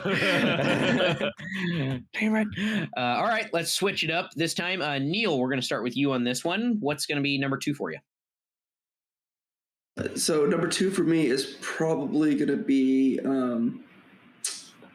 I've got so many here. I know there's a bunch. I'm going to go with the original 1962 West Side Story. Okay. Yeah, your mom used to really love that movie, right? Is that correct? Okay. Yeah. And that's a solid one. I mean, you talk about some of the greatest movie musicals of all time. I mean, that's a top 5er easily. Like that's, hands down, not even competition. I haven't seen the new Spielberg rendition yet. I hear it's actually really good. I'm scared to see it, to be quite honest. I have such fond memories of the original. I don't know if I want to. If it makes you feel better, I haven't seen it either, but it is nominated for Best Picture this year. So I'll have to see it. Okay, never mind. Well, all right. So is it also a musical? I believe so. Yeah. That would make sense. Yeah. I mean, it was originally written as a musical for Broadway anyways. But yeah, no, it was. Gary, let's go to you. What are you going to throw in there for your second pick? You got to have Dances with Wolves, right? If anybody could, I'm gonna fucking kill you. It's gonna be, you're just not gonna live by tomorrow. Oh god. No, my second pick is gonna be Gladiator. Dances with Wolves. What? Gladiator's your second? Interesting. Okay. Not what I thought you would have said. Solid movie. Solid film. Good. Are you not entertained? All right. Gary is throwing, let me add this to the list. Gary's throwing Gladiator in there. Ian, what's your number 2? So I'm gonna also say something that you're not gonna like is Platoon. Okay, great. Hey, it's your own choice. It's your own pick, man. You pick whatever the hell you want. Don't worry about me. Okay, all right. And now I just because I didn't hate Platoon. I just didn't think it was one of the best war movies ever made. Just saying. But I'm glad you liked it. Yeah, I'm glad you liked it. I know, Neil, you loved it, right? I know you're a big fan of Platoon. That's pretty sure. It's a difficult watch. I mean, it'll make you angry for sure. No, it's not. I think the pacing on it's really great. You know me, I'm not a giant fan I'm of talking about movies, emotionally. It is a hard watch. It does piss you off. It does piss you off. That's very true. It'll make you hate the human race pretty much, but it really sticks with me though. I just feel like being a dick tonight, even more so than I normally am. So my second choice is going to be one of Gary's favorite movies, Casablanca. I'm surprised that wasn't his first pick. I was surprised too, but it was also okay. I was gonna let you have it, but you just the Parasite Joker argument earlier. It left a bad taste in my mouth, Gary. It left a bad taste in my mouth. So you're just a piece of shit, Johnny. You're just a piece of shit, Gary. I don't even like you anymore. Nobody likes you. You're a fucking freak. No, oh god, you're a freak show. Just call each other freaks from now on. I'm kidding. That's mean. Let's not do that. Ian, what's gonna be your third pick? I'll go with American Beauty. Okay, solid. Sam Mendes, baby. For those of you that are more familiar with his current work, he did 1917. Actually, that I didn't even know. Yeah, man. He did the one of the new James Bonds recently too. I can't remember which one. But he directed a couple of them, and yeah, he's fantastic, man. Love American Beauty is a very good one, very solid. Yeah. I'm gonna go ahead and I'm going to let me take American Beauty off here, and I'm gonna throw in The Silence of the Lambs. That's solid pick. It's a top 10 one of my favorite films, and it is one of the best films ever made. And it's also one of the only films that won the Big Four. Anybody know what the Big Four is at the Oscars? Actor, director, picture, actress. Yeah, very good. Yeah, that's exactly it. Yep, that's right. Yep. It won for all four of those, and rightly so. Even with Anthony Hopkins only having under 20 minutes of total screen time in the movie. But it was a great 20 minutes. It was a great 20 minutes, man. Yeah, we're still talking about it. Shit. Neil, how about you? What falls into 3? I'm going to have to throw up Schindler's List. Dope. Okay. That was a funny movie, you know? Yeah, I mean, side-splitting. Yeah. Side-splitting. Non-stop comedy. It's the one film up here that's just a true comedy that they actually let win Best Picture. Just a gut buster, man. Yeah, just side-splitting laughter for the whole family. No, one of the saddest movies I've ever seen in my life. That's a movie that pulls emotion out of you, man. That's a movie that'll make you cry. I don't care. I don't care if you consider yourself a soulless individual. That's a movie that'll make you tear up. Gary, what about you? What's coming in after Gladiator? I'm going to put up, let's see, you took Casablanca, so that's good. I'm going to put up Amadeus, which I think was 1982. Amadeus. No, different movie. Honestly, Gary, I am sorry that I haven't seen it. Amadeus is one of the few up here that I haven't seen, and you talk about it all the time, and I feel bad for not having seen it yet. It's quite good. That's one of the most famous Best Pictures, I'd say. Yeah. Do you remember? I wouldn't say that. There's a lot on here that are more famous than that. But do you remember it's well known. It's well known. Do you remember the movie Last Action Hero? Sure. I love that part. Where F. Murray Abraham's in the movie, and he's like his partner, but he's a bad guy, and the kid's like, I don't even know who this Mozart is. It's like no. Right, he's like, right. Be careful around him. He killed Mozart. Mo who? Zart. All right. All right, Ian, what's gonna be your 4th pick? Okay. No Country for Old Men. Solid, man, solid. That was one of my outside looking in, but I do love that, man. Javier Bardem. Oof. Fuck. God, dude, it went just him killing people with that cattle prod. I can't. How much have you ever lost on a coin flip before? No. What's the most giver? It's the shotgun with the silencer.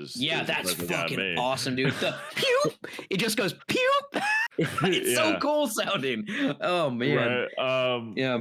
And he's nominated for Best Actor this year for being the Ricardos. Yeah, bringing up the Ricardos, right? Being the Ricardos. Yeah, you saw that the other night, right? You said I watched that last night. Yeah, it was really good. I don't know. I don't think he'll win Best Actor because I think Will Smith's going to. Will Smith's already got this in the bag. It's over. Yeah. But however, I will say Nicole Kidman. She better fucking win Best Actress. Best Actress. Okay. She was amazing in Lucille Ball.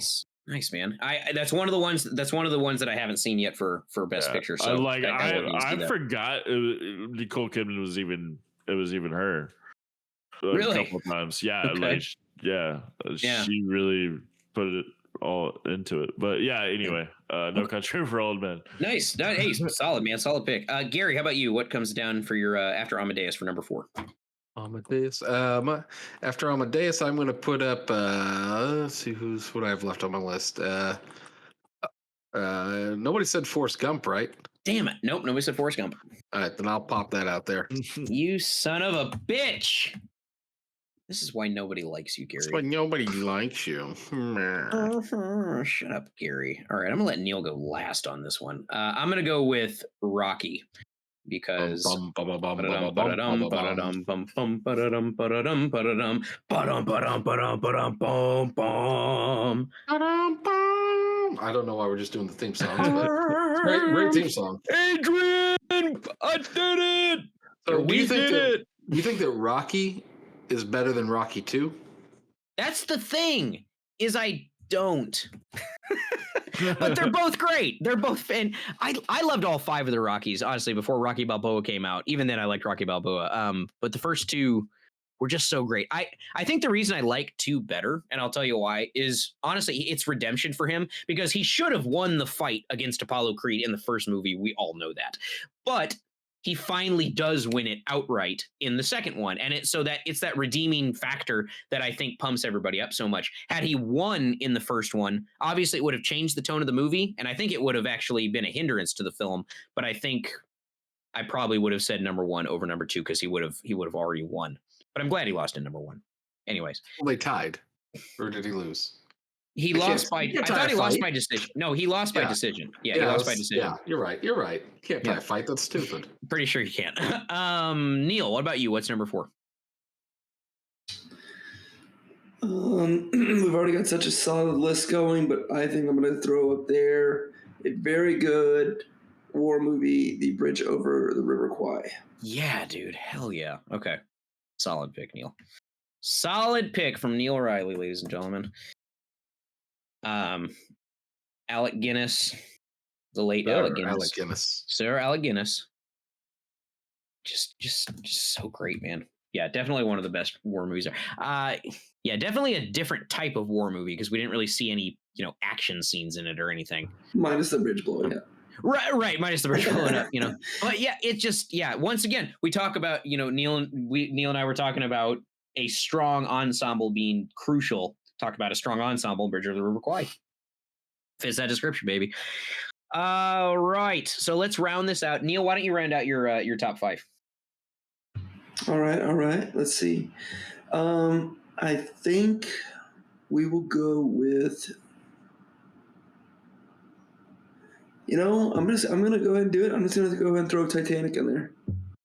Interesting. I actually was gonna do the same. Yeah. God, I hate Titanic. Titanic won everything that year. Titanic won every single award. It didn't win every single award. It won every award it was nominated for. It even won best documentary. It won best short film. It won animated feature. Best animated short. Yes. Best original and best adapted screenplays. Right. Can anybody tell me the other 2 movies that have tied Titanic for the most Oscars won in one sitting?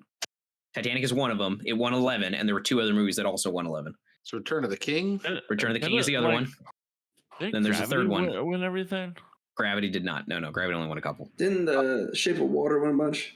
It did, but that's not it. This is an older movie, right? It's an older. It's from the 60s, I think, maybe the 70s. Oh yes, Ben-Hur. Yep, Ben-Hur. Yep. 11, right?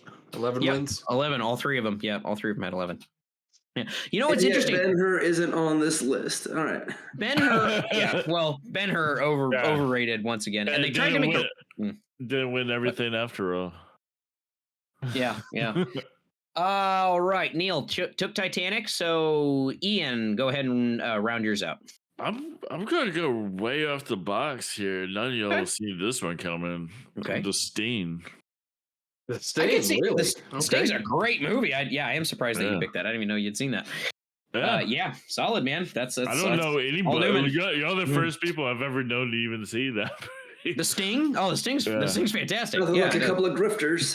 Yeah, exactly. Just conning other people, conning the con man. Okay, all right, fair enough. I like that one. Gary, how about you? Why don't you round your top 5 out? Did anyone put Gone with the Wind on there already? No, nope, Gone with the Wind is still on there. You. Yep. Okay, well, I have to put Gone with the Wind on there. I don't have to. You're choosing to, Gary. Yeah, it's got to be on there. Ugh. If you're talking about great American cinema, you have to put Gone with the Wind on it. You don't have to. He's all like, ugh. Okay. Well, for me, we got a lot of good ones on here. We got a lot of good ones. I I had Parasite as one on there, but I don't think it beats out some of this. I had Birdman 2. Made a sequel? I'm really surprised Johnny didn't throw on there One Flew Over the Cuckoo's Nest. I was just about to say my other two are One Flew Over the Cuckoo's Nest and Rain Man. That's really are my last two. But I do love One Flew Over the Cuckoo's Nest, Neil. I really do. But I'm gonna have to take Rain Man on this one. That Dustin Hoffman in that movie was the reason that I wanted to pursue acting getting older. Like I think I was 16 when I saw it. I know my mom made me watch it. She's like, you'll love this. She's like, it's the perfect adaptation of what an amazing actor strives to be. And I'm like, okay, Mom, whatever. Sure enough, man, I was just completely engrossed in it. Okay, so here are our top 5 lists with Ian. Ian had The Departed, Platoon, American Beauty, No Country for Old Men, and The Sting. Neil had The Godfather, West Side Story, Schindler's List, The Bridge Over the River Kwai, and Titanic. Gary had Lord of the Rings, Return of the King, Gladiator, Amadeus, Forrest Gump, and Gone with the Wind. And I had Braveheart, Casablanca, Silence of the Lambs, Rocky, and Rain Man.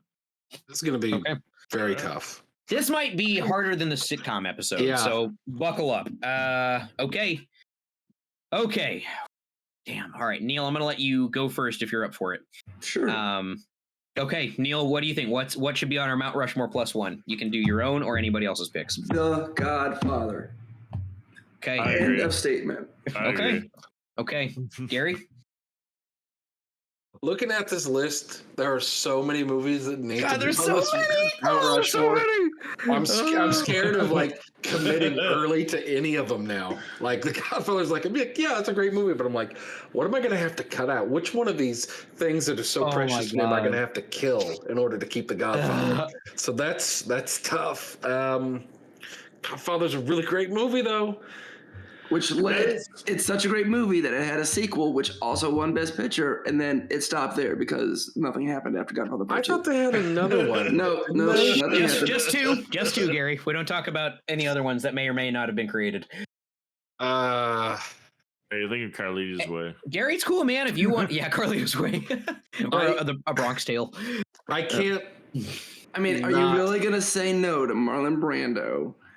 And Al Pacino, Gary, and James Caan. Oh my God! I can't say that the Robert Godfather Duvall. And everybody else. I can't say that the Godfather doesn't belong on Mount Rushmore. I know that it's going to get real tough later on. Oh my It is God! gonna get real tough. Godfather.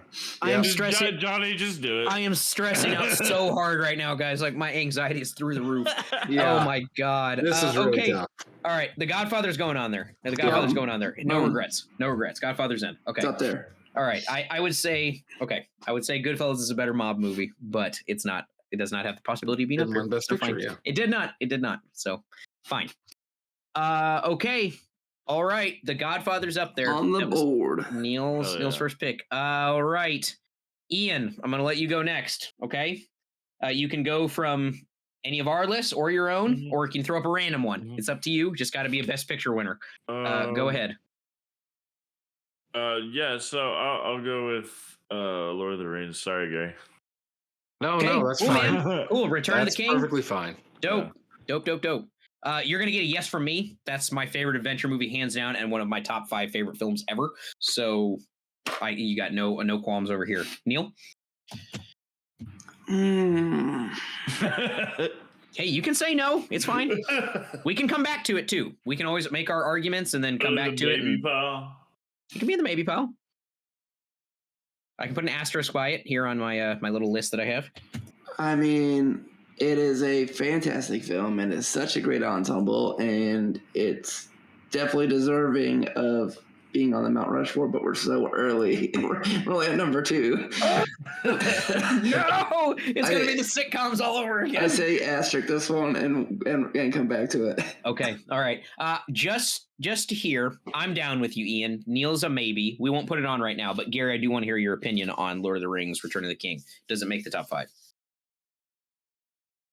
Yes. Okay. All right. So we'll come back to it. Okay. Well, I got an asterisk next to it. Okay. So here, let me also just copy and paste this entire list for you guys, so you can actually see it, so you can see everybody else's picks. Gary, while I'm doing that, I will let you go next. What would you like to throw up there, Gary?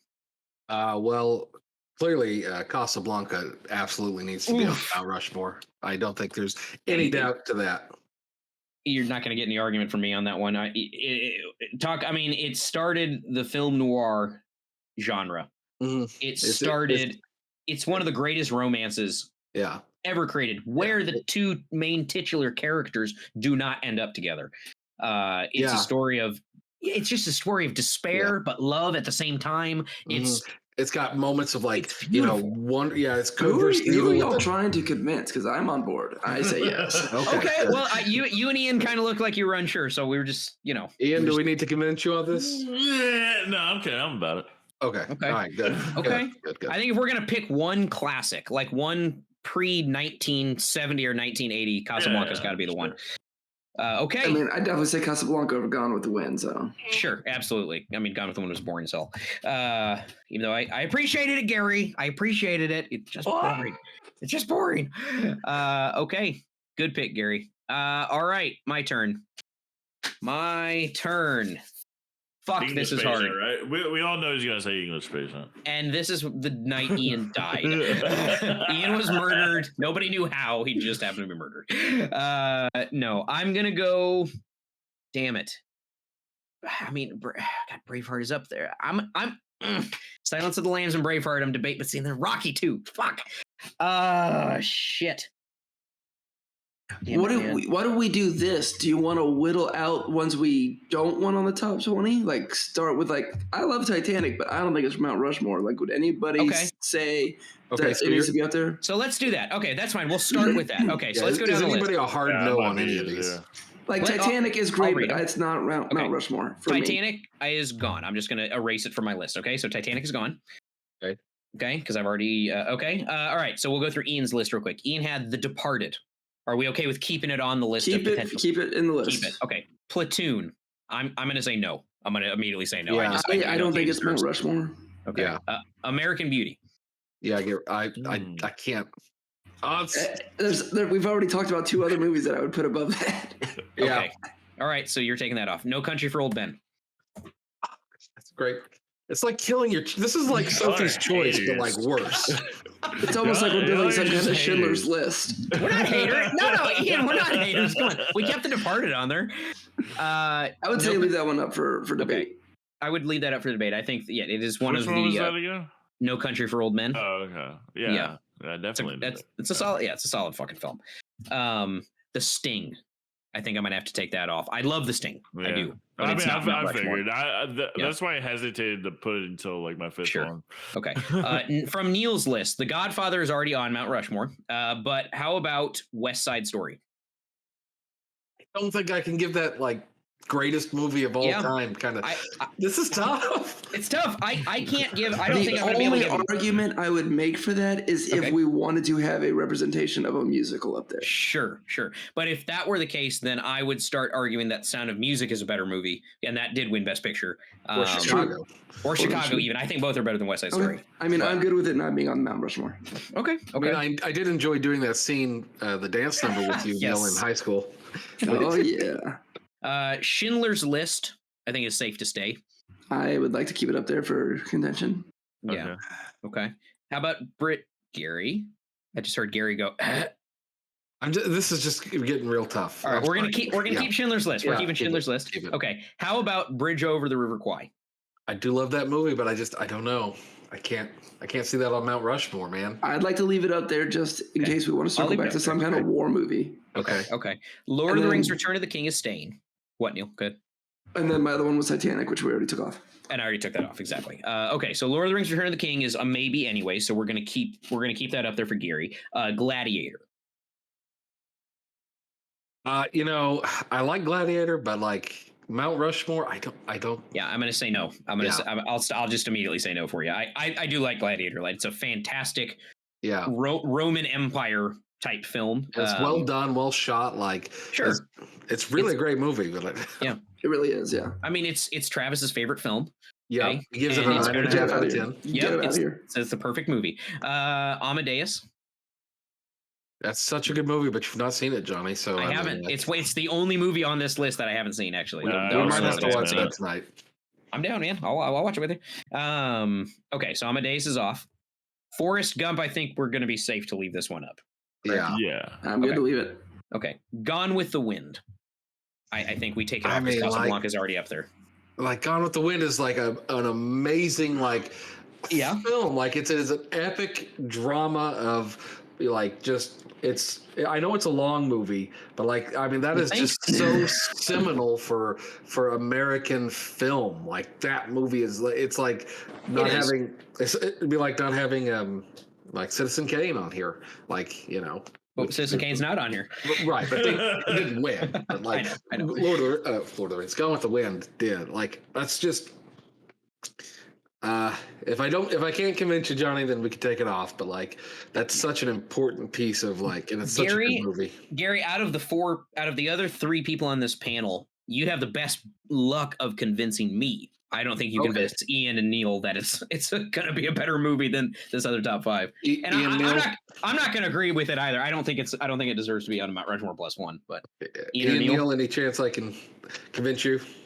I mean, probably not, since I already put Casablanca above it, and it's already on the list. So probably not. Okay. At this point, it doesn't even matter if you convince me or not. I mean, it's true. It's a moot point. So. Okay. It's a moo point. But you could convince me. Yes. Yeah. To answer your question, you could convince me, actually. Okay. But it doesn't matter. As long as the possibility is there. That's all I needed. All right. Okay. Gone with the Wind. You are well gone. Okay. My list. See, Casablanca is already gone. Good. Braveheart. I think it stays. I think that stays. I have no desire to get rid of that. Silence of the Lambs, same thing. Yeah. How about Rocky? Same thing. I'm not getting rid of Rocky. I'm gonna have to. Rain Man, I'll get rid of. I don't think I can convince any of you guys. Okay, cool. Rain Man was kind of just my filler. Great movie, loved it, fantastic. Great work. Only time that they said that was the closest that Tom Cruise had ever come to winning Best Leading Actor, but Dustin Hoffman was so damn strong that just there was no competition in it. Did really well in Live Die Repeat too, by the way. Fantastic movie. Yeah. That's a great action movie, but I wouldn't say his performance in that was as good as his performance in Rain Man. Yeah, I'll agree with you. We're too close to the end of the episode to divulge into that, Johnny. Okay, you're the one that said it. You said it. I'm just arguing for argument's sake. Okay, all right. So here's what we got. So Godfather and Casablanca are already on our Mount Rushmore Plus One. Here are the options we have. From Ian's list, we've got The Departed and No Country for Old Men. From Neil's list, we have Schindler's List and The Bridge Over the River Kwai. From Gary's list, we have Lord of the Rings: Return of the King and Forrest Gump. From my list, we have Braveheart, The Silence of the Lambs, and Rocky. Okay. So that's what we've got. I don't recall where we stopped. Who hasn't suggested one yet? Well, we went to Ian, but we tabled his. Right. Okay. All right. So I will go ahead and I will add this current list to our text box. Ian, I'm going to let you suggest the next one. So I place this up here real quick. Once I can find out how to do that. It would be helpful if I could see the list. God damn it! How do I get rid of the screen? Oh, here. I think out of all of that, I would probably want to remove Rocky. Well, no, just pick one that you want to throw on the list. Here's what we got left. Okay, I put it in the group chat on Discord. Now you can look. I still can't see it. Gary also posted something. Oh, is it in the? Oh, okay, I see it. Probably Forrest Gump. Oh wait, you're gonna throw Forrest? You can throw that up there. That's on the list. No. Okay. Anything that's on that list I just posted, that's what we all agreed we would pick from. Yeah, I'll go with Forrest Gump. Okay, Forrest Gump. All right. Gary, to you. Forrest Gump is a great movie. I put it up there. But there's so many that like need to be on this. You're so indecisive, Gary. Like this is tough. I'm going to retract Forrest Gump. Maybe, pal. No, you're going to retract Forrest Gump? Yeah. What? Because we've already got like 3 up there. we've got 2 up there. We got Casablanca and The Godfather. Okay. That's it. Okay. Okay, I'm gonna. Yeah. We'll put an asterisk by it. We'll come back to it because I think I can convince you on that one, honestly. Okay, all right. So we'll table Forrest Gump. We'll table Lord of the Rings: Return of the King. Okay. All right. I'm gonna go on this one. I will throw up there. God, son of a bitch. I have to throw Braveheart. It's one of my favorite movies. It's got some of the greatest battle scenes in the history of cinema. Definitely some of the best sword fighting you've ever seen. God, I mean, the music is just so beautiful. Everything about it, it's just poetry in motion, dude. It really is. It's outside of War and Redemption. It's got one of the best romance stories of all time too. It's got 2 romance stories that are fantastic. It's got everything for my own mother. This is one of the most graphic movies from the 90s. Okay. I mean, you see them torturing him. You see guys getting stabbed in the gut, their heads getting chopped off. This is one of my mom's favorite movies. If my mother, who can't stomach a PG-13 movie half the time, like even like a whatever, if she can stand Braveheart and still love it for what it is, then nobody has an excuse not to like it. That's what I'm going to throw out there. Neil, to you, what do you think of Braveheart? I mean, you made it just sound like it's just a slasher fic, but it's not. I mean, there's more to it. I mean, there's certainly more to it. I love Braveheart. I definitely think it deserves a rightful place up in the Mount Rushmore. Okay. Ian, how about you? I agree. Okay. All right. Gary, to you, the most indecisive of our. Oh, good. Okay. Solid yes. All right. Braveheart's up there. Perfect. Okay. Great. It's one of my favorite movies. All righty. Braveheart's in. Okay. Gary, your turn. So currently we've got The Departed, No Country for Old Men, Schindler's List, The Bridge Over the River Kwai, Lord of the Rings, Return of the King, and Forrest Gump have been tabled as maybes, and then Silence of the Lambs and Rocky. I got to put Silence of the Lambs up, I think. Solid. I think I got to put that one up for next spot. Silence of the Lambs is like a magnificent thriller, as we talked about, in less than 20 minutes of screen time. Anthony Hopkins gives one of the greatest, if not the greatest, performances ever captured on film. Yep. And it's so well done, so well paced, and like it's an amazing film that even after you've seen it 50 times, it can still make you feel scared when she's in the cellar and it's all dark and he puts on the night vision goggles, and then he's like just reaching out to like touch your face. Yeah. You want to talk about a movie that really brought the suspense thriller to the mainstream in the early 90s? It's Silence of the Lambs. It's hands down. I mean, I can't think of another movie that had done a more successful job of it than that one. I'm looking at this list and there's just so many good ones and it's going to be hard, but Neil, you make your decision first. I don't want to go yet. So that is the problem I'm running into, is that there's 2 spots left. Yep. And there's quite a few movies up here that we've got about 8 movies left. Yeah. Like, I love Silence of the Lambs. I love Jodie Foster, Anthony Hopkins. I'm gonna say no. Oh man, damn. I want to table this one. I feel like I can convince you. All right, table it and convince me. All right, Ian. Just out of curiosity, tabling everything. Well, just 3. Just Forrest Gump, Lord of the Rings, Return of the King, and Silence of the Lambs so far. What did you think of Silence of the Lambs, Ian?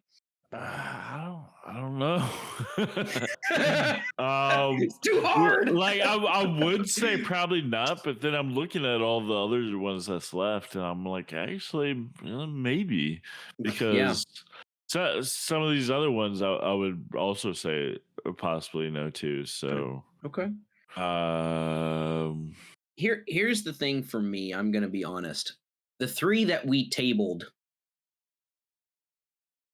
there's only 2 more, maybe 1 that I would consider putting in that maybe pile. I think they're stronger than the other ones, but I'll leave it alone. Neil, why don't you throw one out? Throw another one out. All right, so I think that Schindler's List deserves to be on Mount Rushmore Plus One. It's a fantastic film. It's a gut-wrenching film. It's a true story. It's a war movie that's not a war movie. It's just fantastic, and I think it should be in Mount Rushmore Plus One. If you want to take a look at a movie that really did a wonderfully crafted job of honing in the feeling of 1930s and 40s Nazi Germany and the struggle that all these Jews were going through. I definitely would agree with you that Schindler's List is top of that. I'm gonna have to say no. I don't think it's better than some of these ones we have maybes on. I did love it. I did like it a lot. You know, I really I really do tear up every time I watch it. It's a sad movie, in a good way. But I'm gonna have to say no. All right. Unfortunately. Just out of curiosity, Gary and Ian, where would you have been on Schindler's List in a top 5? I would have said no. Okay. Again, it doesn't matter.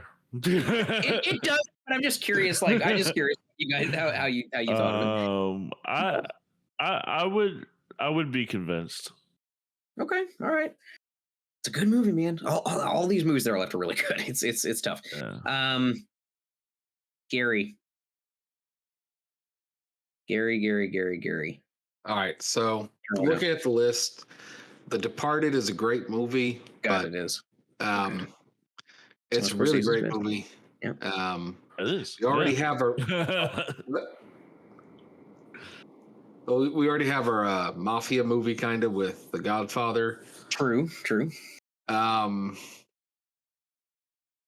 like I'm looking at this list and I'm thinking, I'm like, well, for me at least, like Lord of the Rings, Forrest Gump, and Silence of the Lambs are like all movies that like I would strongly want on there. So I don't know if I have another suggestion, actually. You know, I mean, because past The Departed, the only ones we haven't tried to add are No Country for Old Men, The Bridge Over the River Kwai, and Rocky. Ian already said he wasn't going to go for Rocky, and I can see that not being in the top 5. One of the best sports movies ever, but I can take it off, and I will. Bridge Over the River Kwai is a solid war film, but I wouldn't put it above 3 or 4 of these other ones. I don't know how. Same with No Country for Old Men. I thought Javier Bardem's his winning Best Supporting Actor Oscar was certainly justified. And his role was amazing. It's a good film, but yeah, I don't know about top 5, man. I really don't. Fuck. Okay, we need 2 more. We got The Godfather, Casablanca, and Braveheart on there. Honestly, I think from maybe adding personally for me, Lord of the Rings, Return of the King, Forrest Gump, and Silence of the Lambs, the ones that we have maybes by right now, I think those are really the ones we should be picking from. Maybe throwing The Departed in there. I think those would be like the final 4. They could jostle for position for the final 2, the final 2 spots. So I don't know what you guys think on that, but go ahead and throw one out, Johnny. Which one do you want to talk about?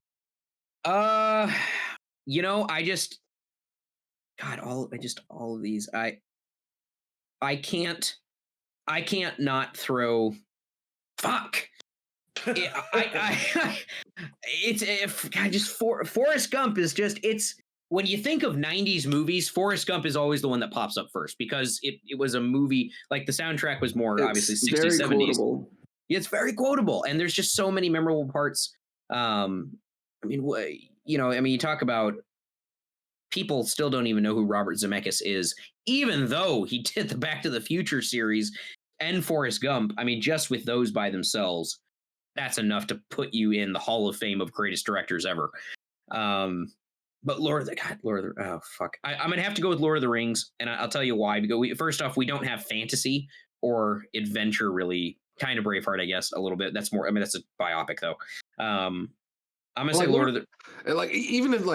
It's the crowning achievement to one of the greatest trilogies ever made. Mean, just counting it like even being like a token fantasy movie for Mount Rushmore.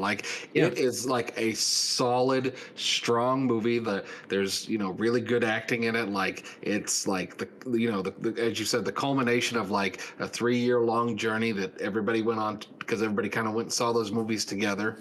Sure. And it's just so well done and I think that like the music is beautiful in it, the costuming, the sets, the CGI, the makeup, man. Yeah, I think if Return of the King isn't like the best of the best movies for Best Picture, I don't know what would be. Gary, I'm gonna agree with you. I'm gonna agree with you, Gary. I couldn't, at least for me personally, I couldn't see not putting it on a Mount Rushmore, honestly. And Ian, you were on board with that, if I'm correctly remembering. Sorry, which one are we talking about? Return of the King. Yeah. I mean, I recommended that one. That was my pick. Yeah. So Neil, where do you sit on this? Johnny was so against Schindler's List, so I'm going to say no.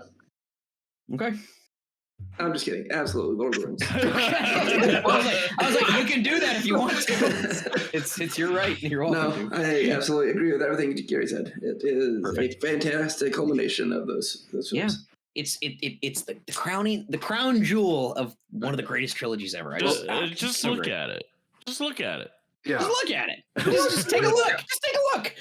So, gentlemen, we've now come to the very difficult part where we have one spot left. One spot. Okay. All right. Here's the thing. So currently in the maybe pile, we have Forrest Gump and The Silence of the Lambs. So I will keep these up here. The three that we have left, we've got The Bridge Over the River Kwai, No Country for Old Men, and The Departed. Ian or Neil? Well, or Gary, that's fine too. Do you guys think any of those three deserve to be talked about as the final selection for the top five? The Departed, No Country for Old Men, or The Bridge Over the River Kwai? I don't. Ian? Here's my problem. I have not seen Bridge Over River Kwai. Okay, so we'll take that off immediately. It's the same thing with Amadeus. I haven't seen Amadeus yet, and so we'll take Bridge Over the River Kwai is off. Okay, that means Neil has no more selections left. So that's great. But I got the number one, Mitch. I know you, Demskin. You know what we should put back is Schindler's List. Okay, because that. I'm kidding. All right, so from those, I guess so. We're discussing between four. Okay, The Departed, No Country for Old Men, Forrest Gump, and Silence of the Lambs are the last four that we're discussing. I can make it easy, and I can say of these four, I will say no on The Departed and No Country for Old Men. Like, I don't think you're going to change my mind of squeezing those two above either Forrest Gump or Silence of the Lambs. Gary or Ian, do either of you also feel that strongly about those two? Yes. Not For or against? They're talking to me or Ian? It doesn't matter. Either of you. Yeah, you, Gary. We'll start with you. Whoever. Yeah, The Departed is great. It's a great movie, but I don't like looking at these other options here. Like, I don't think I can go over that. And sure. Yeah. Okay. Ian, same for you. I mean, yeah, I do love those movies. I mean, for Departed, I could see that. Yeah, I could see it too. Yeah, it's good Scorsese, but it's not Scorsese's best, unfortunately. That's true. Yeah. Well, it's the only one of his on the list, though, isn't it? So it must be his best. Oh, shut up! I hate Gary so much. Okay, so here we have. So we're just gonna debate. It's either Forrest Gump or Silence of the Lambs. Okay, Forrest Gump. You've got one of the most endearing and uplifting movies ever made, hands down. This is not an argument. If you argue it, you're a fucking idiot. It really is. I'm not saying it's the greatest one ever made, but I'm saying it is up there. Okay, there's not at least a small part of this movie, even if you hate the majority of the film. I've met some people that do. There's at least a section of the movie that you enjoy and appreciate because it stems over 30 or 40 years of this guy's life. You know, I mean, they talk about everything from the rock and roll of Elvis to the British invasion to Vietnam to you guys know, everybody's seen it. Everybody's seen this movie. It's a stellar cast. It's one of I would say it's Tom Hanks' best performance. In Philadelphia, he was pretty damn good in. But that's just me. Okay, Silence of the Lambs, if you're talking about a psychological thriller, this might be the greatest one ever created. Possibly. Okay, so two very strong contenders. It's going to be hard. Neil, what would you lean towards between these two? Between these two, I would go with Forrest Gump. And because of what I said earlier of how well they did integrating him in new footage over classic old footage. Yeah, that was trailblazing. The story that they were able to weave into all these other famous events. The fact that Gary Sinise is in it should be the obvious choice. Mm-hmm. Like I said, Silence of the Lambs is great. It's a great psychological thriller. It's a spoiler alert. Great that he gets away in the end. Yep. But if it's my vote, it's Forrest Gump. Okay, Ian. Same, Forrest Gump. Okay, Gary.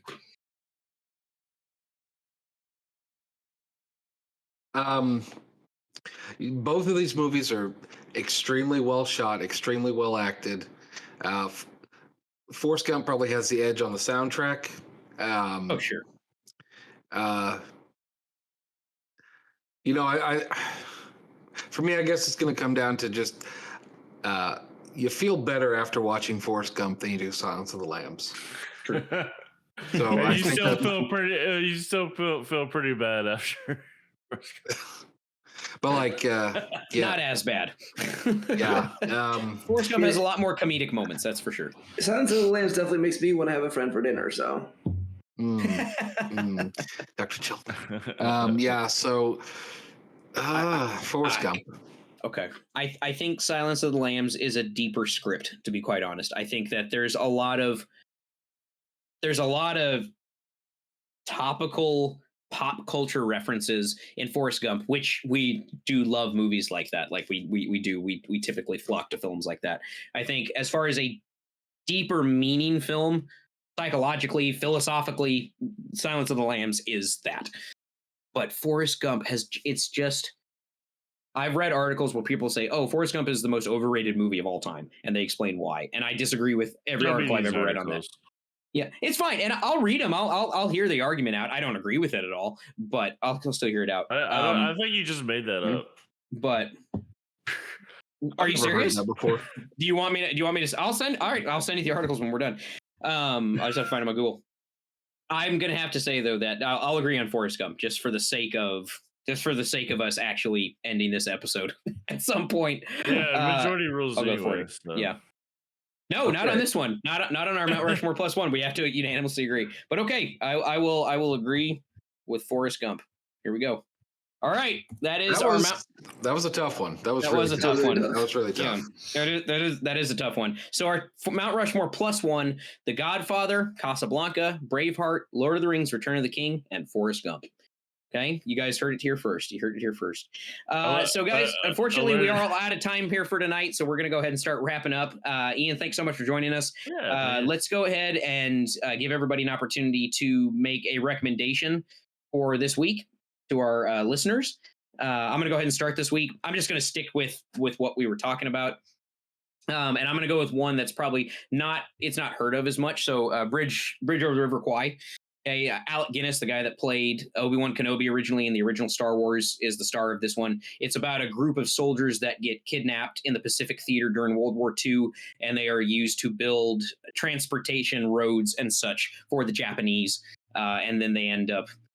I don't want to spoil it. I know it's been a while, but it's full of shenanigans. It's a lot of fun, and it's a really good pre-1980s film. I know a lot of people in our age range probably have not heard or seen it. So yeah, that's mine for the week. Neil, how about you? Definitely a great pick. I'm going to go ahead and say Schindler's List. If you haven't seen that one, go grab a box of Kleenex and enjoy cinematography masterpiece. Fantastic movie, dude. Fantastic. Ian. Yeah, I'm going to actually recommend one to myself that I have not seen. Okay. I can dig it. I can dig that too. To myself, I recommend Lawrence of Arabia. Yeah, I've heard so much about it. I've heard it's the best one like ever. In fact, I'm surprised nobody picked it because, based on how much I've heard about this movie. And but I will not watch it until I see it in theater in a 70mm screen. That's. I mean, it is another classic with Alec Guinness. So. Yep. Oh, I didn't even know that. I mean, it's 70mm, so that's what's preventing me from watching it already. Like, I want to see it the way it's supposed to be made. So, I mean, I've heard so much about it, so that's what I'm recommending to myself.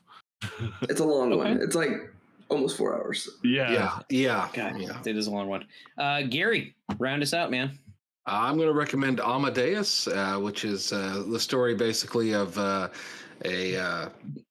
musician named Soliati, who's in the court of the musical emperor. And Wolfgang Amadeus Mozart is a contemporary of his, who's obviously much more famous because you all know Mozart and nobody's ever heard of Soliati. And it's Soliati's kind of descent into his revenge on Mozart, because Mozart's just sort of this buffoon, and Salieri is this really like practiced, well put together composer who works hard, and Mozart just has his inspiration come from God, and it's a great movie. I highly recommend it. Cool. Well, we'll all have to check it out.